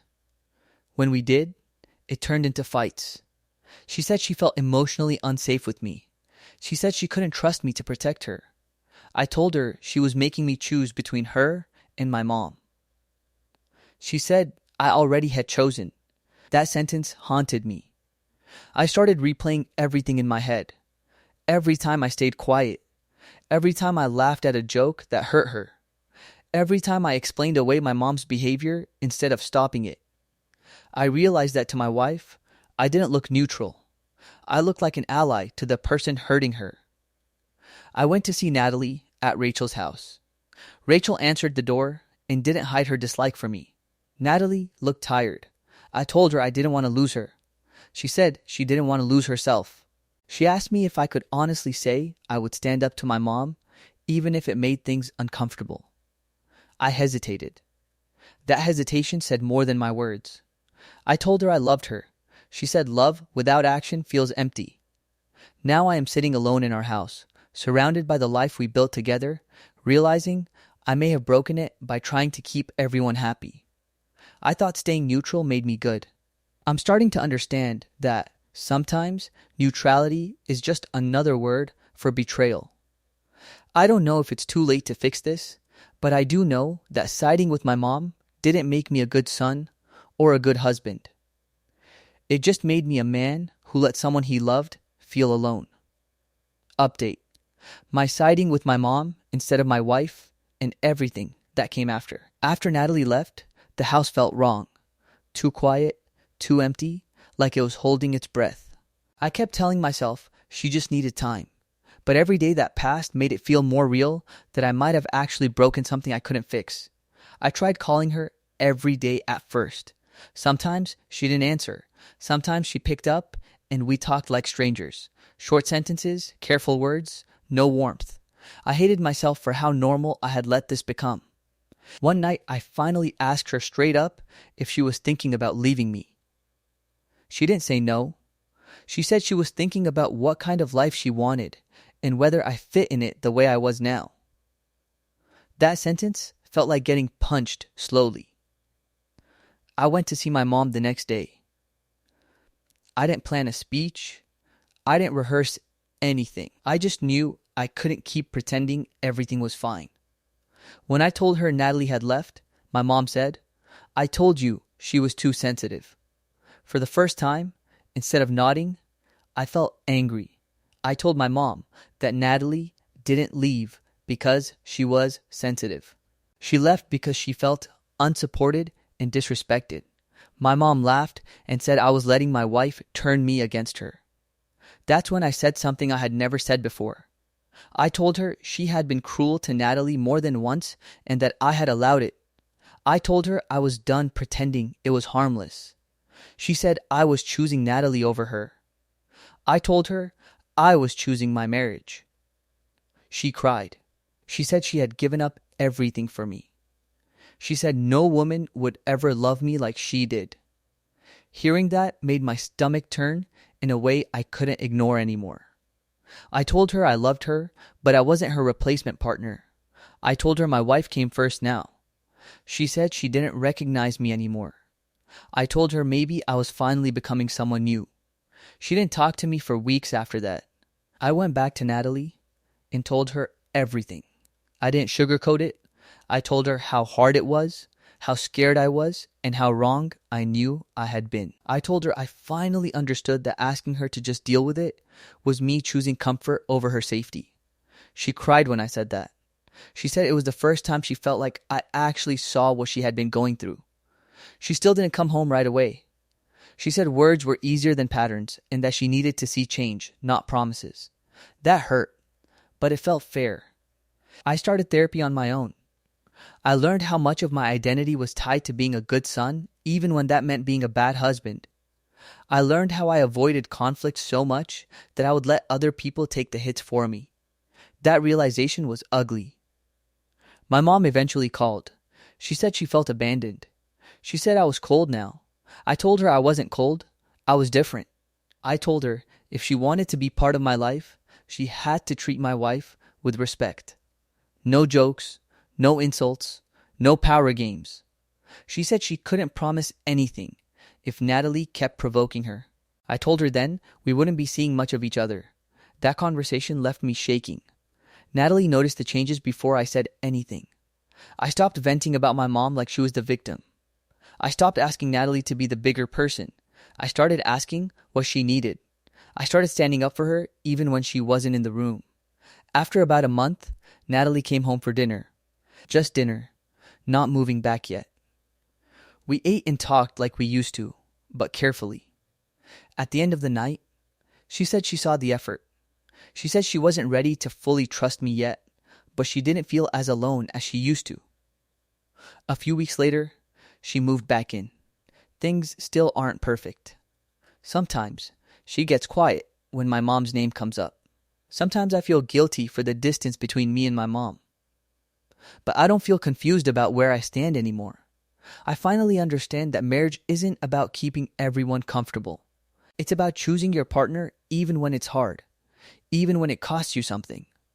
I lost the easy version of my relationship with my mom, but I almost lost my wife by trying to keep it. Now when I look at Natalie, I don't just see someone I love.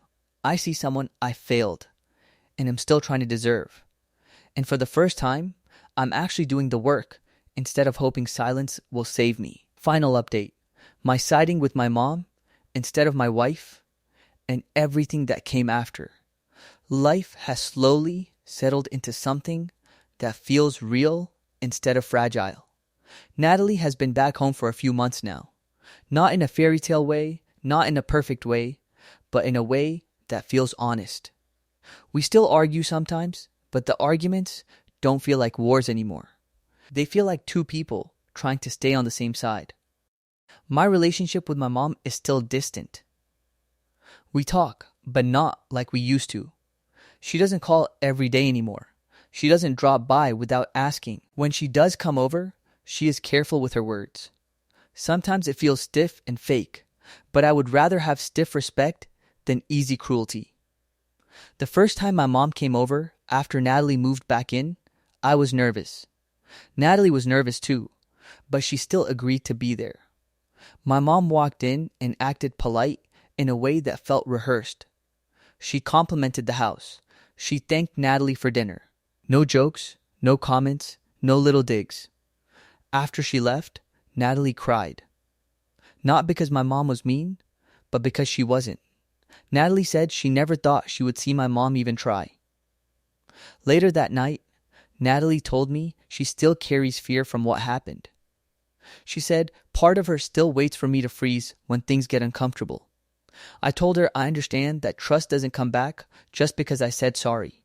It comes back because I keep choosing her even when it's hard. And I have been choosing her. There was a moment not long ago where my mom called and complained about Natalie again. Not directly, but in that old familiar way where she paints herself as the victim. She said Natalie makes things awkward and that I used to be more fun. I didn't argue for an hour like I used to. I didn't explain Natalie away. I told my mom that if she talks badly about my wife, I will end the conversation. She laughed at first. I said it again. Calm. Clear. She stopped. After I hung up, my hands were shaking. Natalie saw it and hugged me. She said she knows that standing up to my mom cost me something. That meant more to me than she probably realizes. We also started doing counseling together, not because we were about to fall apart again, but because we wanted to learn how not to repeat the same patterns. I learned how my silence had been a weapon even when I didn't mean it to be. Natalie learned how much fear had driven her reactions too. Neither of us is innocent, but we are both responsible. There are days where I miss the old version of my mom, or at least the version of her that felt easy. But when I think about what that easy cost, I don't miss it as much. Easy for me meant painful for my wife. And I don't want that kind of ease anymore. Natalie told me recently that she finally feels like my partner, not my competition. That sentence almost broke me. I didn't realize how deeply I had made her feel like she was fighting for a place she should have always had. We are talking about kids now. That used to scare me because I couldn't imagine raising a family in the middle of this kind of tension. Now it feels possible. Not perfect, but possible. We have rules now. Our marriage comes first. Disrespect doesn't get excused. Silence doesn't get to hide anymore. I still feel guilt about my mom sometimes. I probably always will.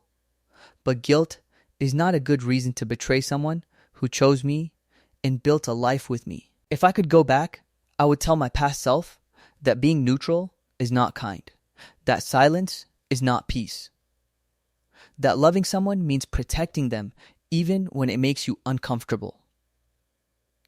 I almost lost my wife because I was afraid to upset my mother.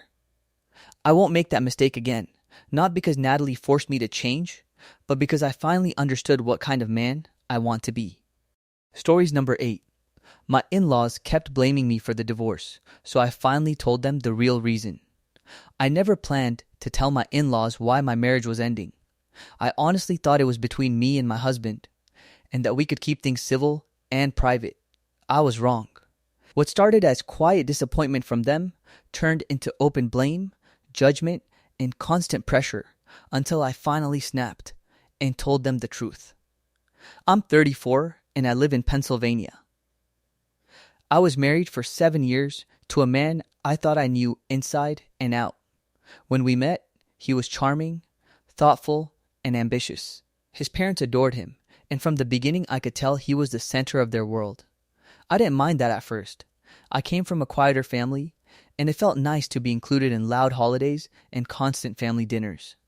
Things started changing about 3 years into our marriage. It wasn't dramatic at first. He worked later, became more secretive with his phone, and was always exhausted. When I asked if something was wrong, he said it was stress.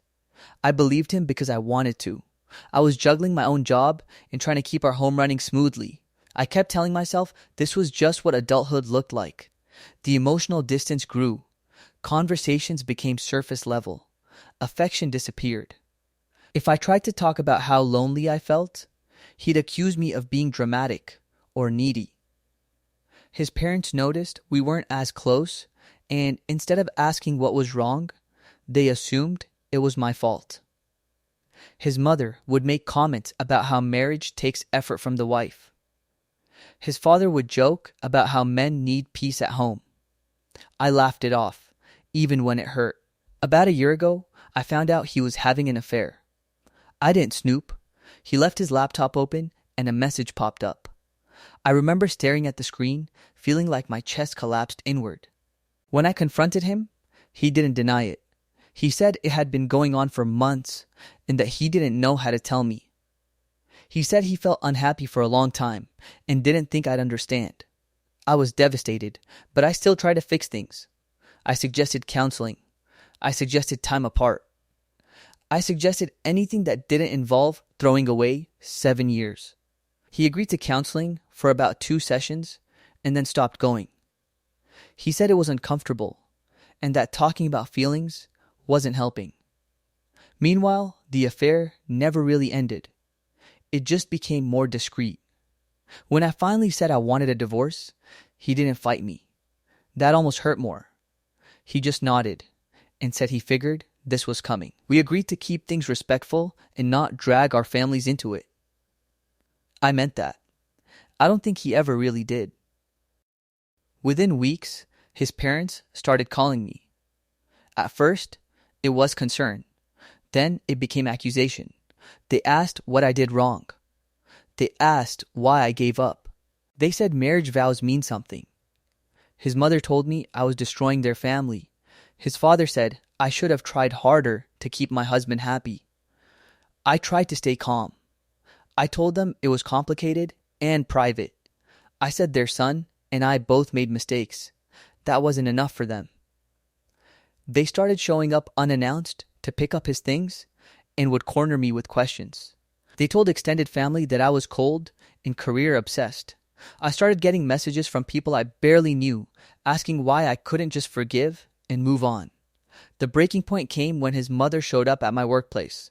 She didn't cause a scene, but she sat in my car after my shift and cried about how I was ruining her son's life. She said he was depressed and lost because I walked away. Something in me just broke open. I told her the truth. I told her her son cheated on me repeatedly. I told her I begged him to go to counseling, and he refused. I told her I didn't leave because I was bored or selfish. I left because staying was destroying me. She stared at me like I slapped her. She said she didn't believe me. She said her son would never do that. Later that night, his father called me furious. He said I was lying to cover myself. I asked him if he wanted screenshots. That stopped him cold. I didn't send them, but I could hear the doubt creeping in. The next day, my husband called me screaming. He accused me of turning his parents against him. He said I had no right to tell them anything. I reminded him that I asked for privacy and he let them blame me anyway. He went quiet after that. Since then, the narrative has shifted.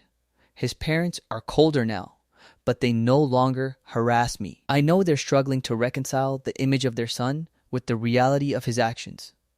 Part of me feels guilty for shattering that illusion.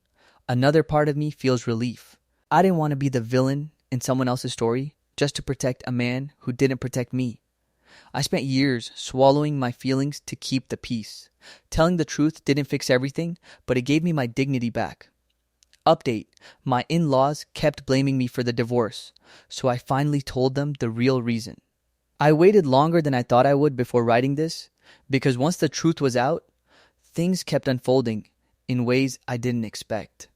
I assumed telling them about the affair would either end the conflict or completely blow everything up. Somehow it did a little of both, and the aftermath has been emotionally exhausting. A few days after my ex-husband yelled at me on the phone, he showed up at my apartment unannounced. He looked more shaken than angry, like someone whose carefully built story had collapsed. He told me his parents confronted him. At first, he denied everything, but they wouldn't drop it. His mother apparently asked to see his phone. That's when everything came out. Not just the affair I knew about, but another one from years earlier that I had never discovered. Hearing that felt like reopening a wound I was just starting to close. He tried to apologize in this vague, self-centered way.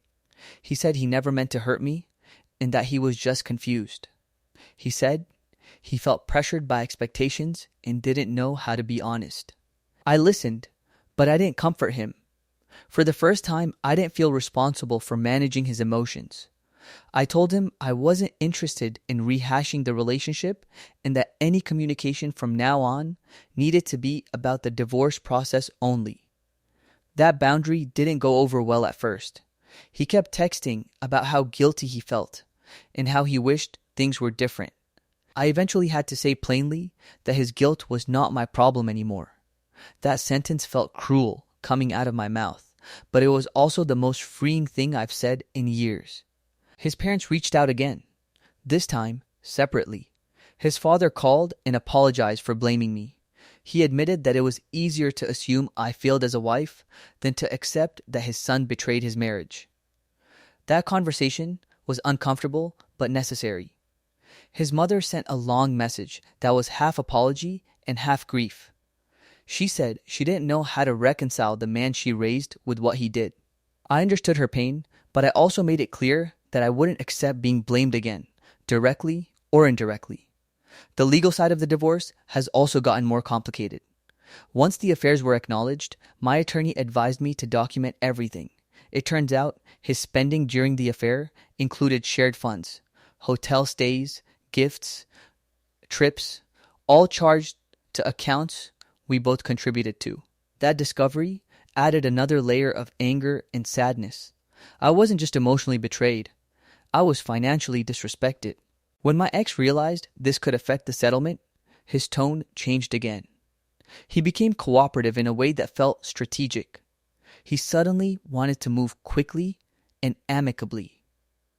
I agreed to move forward calmly, but I didn't let go of what I was legally entitled to. Standing up for myself in that way has been hard, but it's also been empowering. Socially, things are still awkward. Some of his extended family stopped talking to me completely. Others reached out quietly to say they were sorry for what I went through. I've learned that you can't control how people process the truth. You can only decide whether you're willing to lie to make them comfortable. I'm not anymore. Emotionally, I'm in a strange place. I feel grief for the life I thought I was building, but I also feel lighter. I'm sleeping better. I'm not walking on eggshells. I'm not constantly questioning my worth. I've started therapy, not to fix myself, but to unlearn the idea that love requires endless self-sacrifice. Looking back, I don't regret telling them the truth. I regret that it had to come out the way it did, under pressure and blame. If I could change anything, it would be learning sooner that protecting someone else's image at the expense of my own well-being was never loyalty. It was self-erasure. Final update. My in-laws kept blaming me for the divorce, so I finally told them the real reason. This will be the last time I write about this because the chapter has finally closed in a real and emotional way. I didn't realize how much unfinished weight I was carrying until it started to lift, slowly and unevenly, over the past few months. The divorce was finalized last week. No dramatic courtroom scene, no shouting, just signatures and a quiet acknowledgement that what we had was officially over. Walking out of that building felt surreal. I expected relief or sadness to hit me all at once, but instead, it came in waves. I sat in my car for a long time afterward, just breathing, letting the reality settle in. In the time leading up to that moment, my relationship with my former in-laws shifted again. After the initial shock and anger faded, something else replaced it. Distance. Not hostility, not warmth, just distance. They stopped calling. They stopped asking questions. I think they finally accepted that the story they told themselves about their son and about me could not exist anymore. We exchanged a few polite messages around logistics, but nothing emotional. I'm okay with that. Closure doesn't always come with apologies or understanding. Sometimes it comes with silence. My ex tried one last time to talk to me a few days before everything was finalized. He said he wanted to apologize properly, not defensively, not emotionally, but sincerely. We met in a public place. He looked older somehow, more worn down. He admitted that he let his parents blame me because it was easier than admitting the truth. He said he was ashamed and afraid of losing their approval. Hearing that confirmed what I had already come to understand. His need to be seen as the good son mattered more to him than being a good husband. I told him I accepted the apology, not because it fixed anything, but because I didn't want to carry resentment anymore. I also told him that forgiveness didn't mean access. That boundary stayed firm. He nodded, and for the first time, he didn't argue. Since then, my life has been quieter, peaceful in a way that still feels unfamiliar. I've rebuilt routines that are mine alone. I cook what I want. I come home when I want. I don't brace myself for criticism or emotional distance. I've reconnected with friends I didn't even realize I had drifted from. I laugh more easily. I trust my instincts again. Therapy has helped me see how much I normalized being blamed, not just by my in-laws, but by my ex, and eventually by myself. I learned that being the reasonable one often meant being the one who absorbed the damage. I don't want to live that way anymore.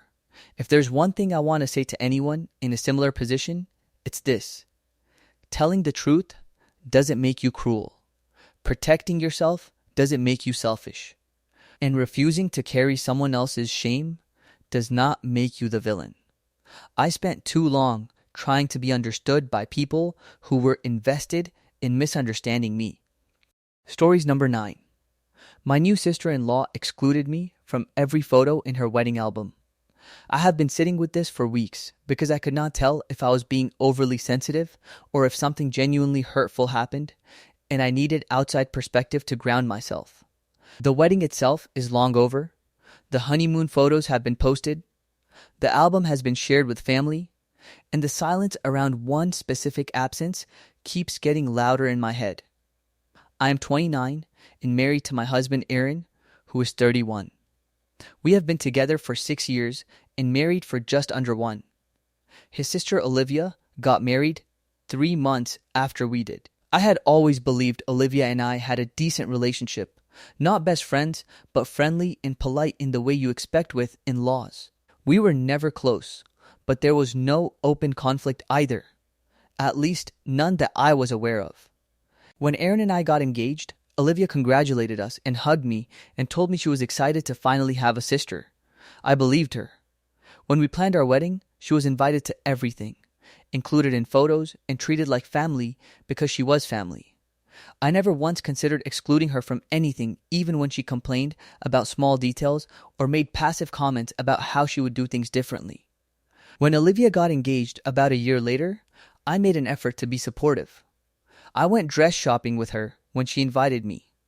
I attended her bridal shower. I helped set up decorations the day before the wedding. I never pushed myself into the spotlight or tried to make it about me. I stayed in my lane and tried to be kind. The wedding day itself seemed normal. It was a beautiful ceremony. Olivia looked happy. Her husband Daniel seemed genuinely in love with her. I sat with Aaron and his parents and extended family. I hugged her after the ceremony and told her she looked amazing. She thanked me and smiled. Nothing felt off in that moment. After the ceremony, there was a cocktail hour and then the reception. There was a photographer and a videographer moving around constantly. I remember being pulled into a few group photos during cocktail hour. At one point, the photographer asked for siblings and partners, and I stood next to Aaron like it was the most natural thing in the world. No one told me to step away. No one acted like I did not belong there. I danced with Aaron. I laughed with his cousins. I complimented Olivia again later in the night. Everything felt fine. A few weeks later, Olivia posted a preview of the wedding photos on social media. The usual highlights were there: the first kiss, the walking down the aisle moment, the bridal party shots, family portraits. I scrolled through smiling until I realized something strange. I could not find myself in any of them. At first I assumed it was coincidence. Previews are selective and often focus on the couple and immediate family. I told myself I was reading too much into it. Then a month later, the full album was shared with family.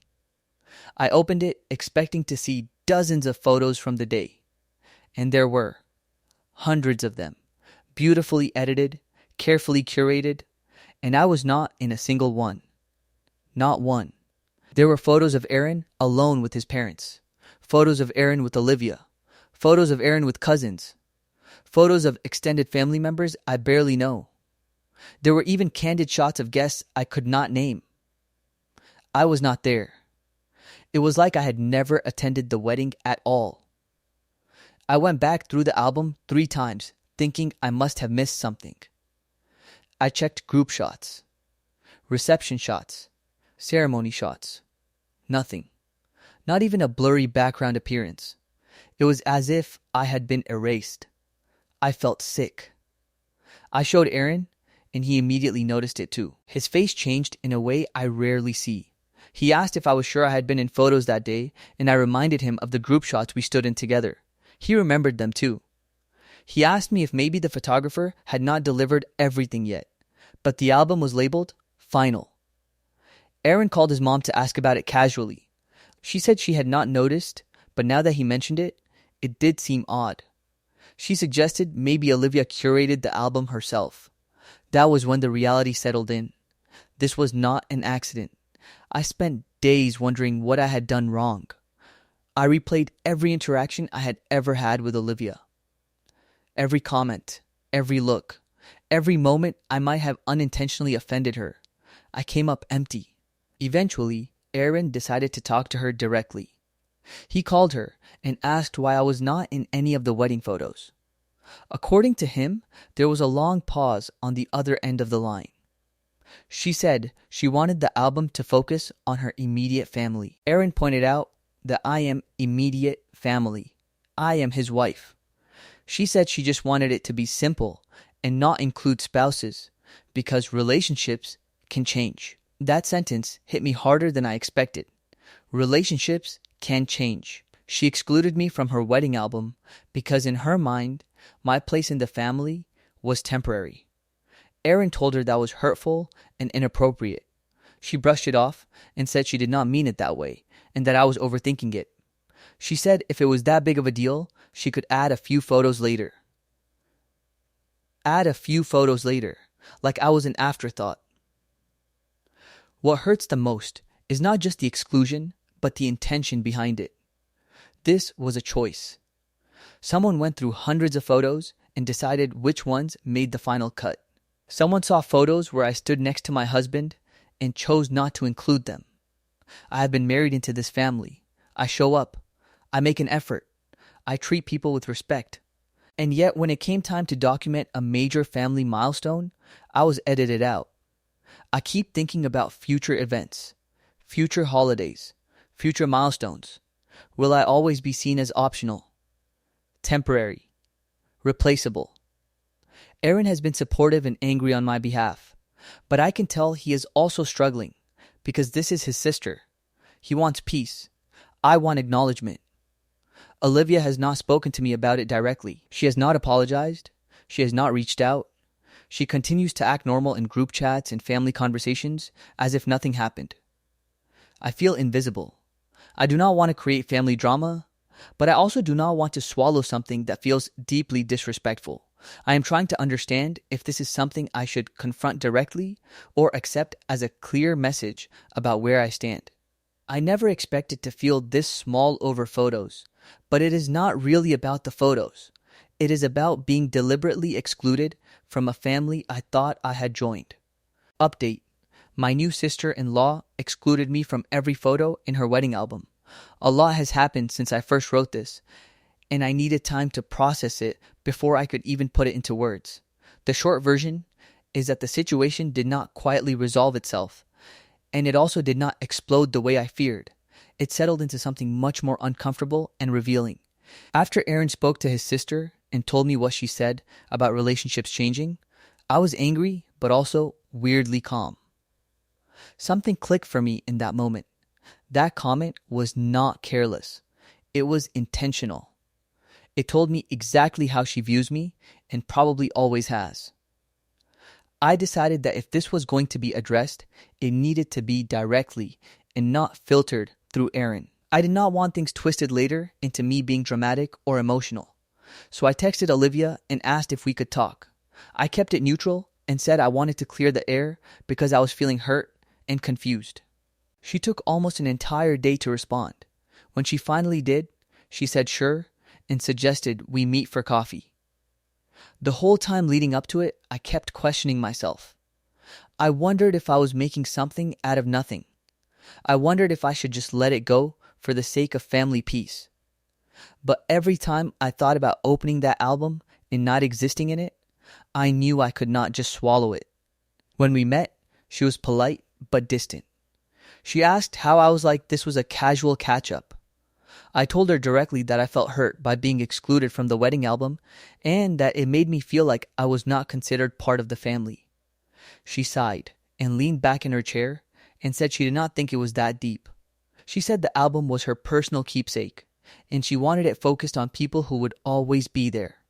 She repeated the same line about how marriages can end and she did not want reminders of people who might not be around forever. I asked her if she realized how insulting that was to say to someone who was currently married to her brother.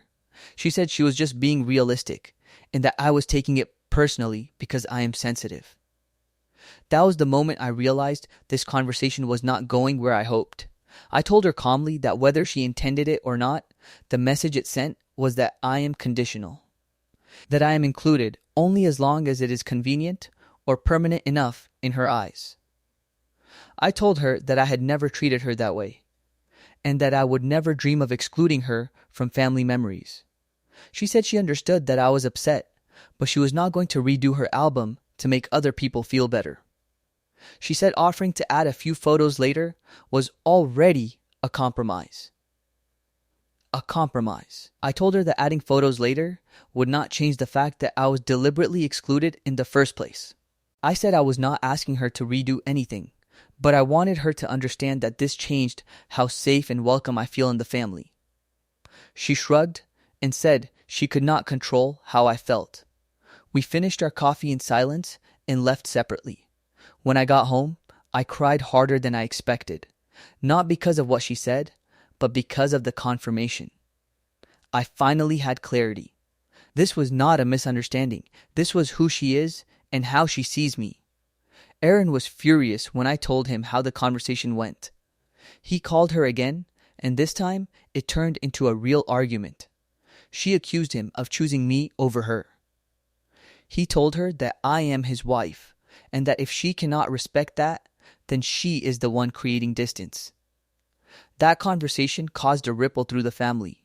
His parents reached out separately.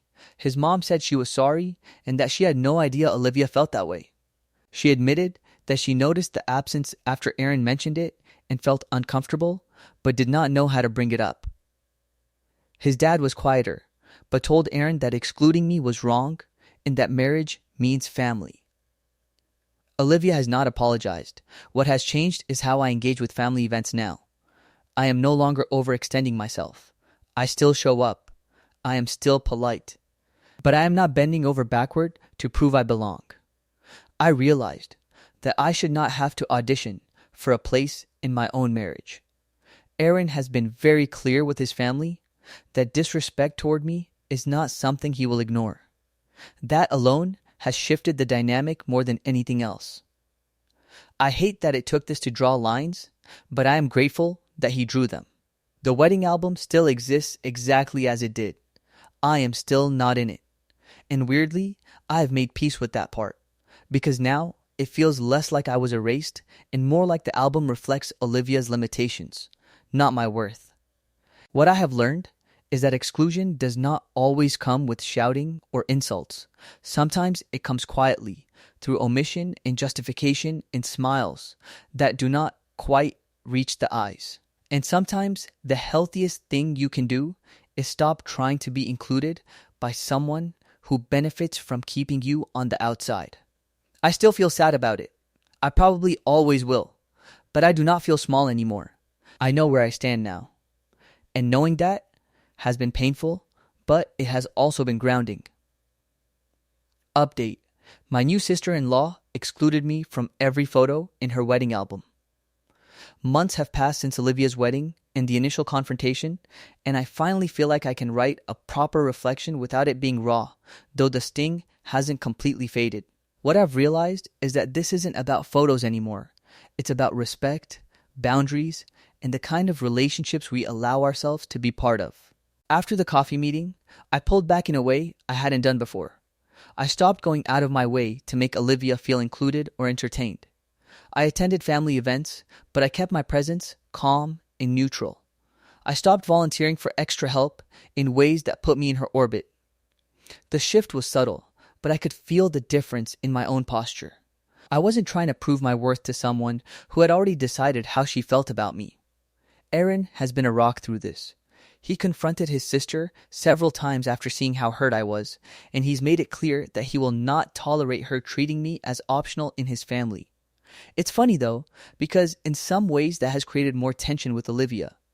She acts polite, even cordial, but there's a palpable distance now that wasn't there before. Family gatherings feel different, not worse, just less performative. Less about her controlling the narrative, and more about recognizing who I am as part of the family. What I didn't expect was the effect this had on how I view myself. For the first time, I've stopped questioning my value in this family. I used to wonder if my personality was too quiet, if I was too accommodating, if I had done something to deserve exclusion. Now, I understand that her choices are a reflection of her, not me. I didn't cause this. I didn't earn it. It's not a commentary on my worth or my place in Aaron's life. It's a commentary on her priorities and how she chooses to control her narrative. I have also started to see Olivia more realistically. I no longer expect warmth or validation from her. I no longer imagine scenarios where she spontaneously includes me or treats me as a peer. I accept her for who she is, just as I accept that I am no longer going to bend myself into someone who needs her approval. That has been surprisingly liberating. A couple weeks ago, I was going through my own phone, scrolling past our wedding photos and Aaron's family albums, and I realized I have hundreds of moments captured that celebrate my life with him, with our friends, with our own new family forming around us.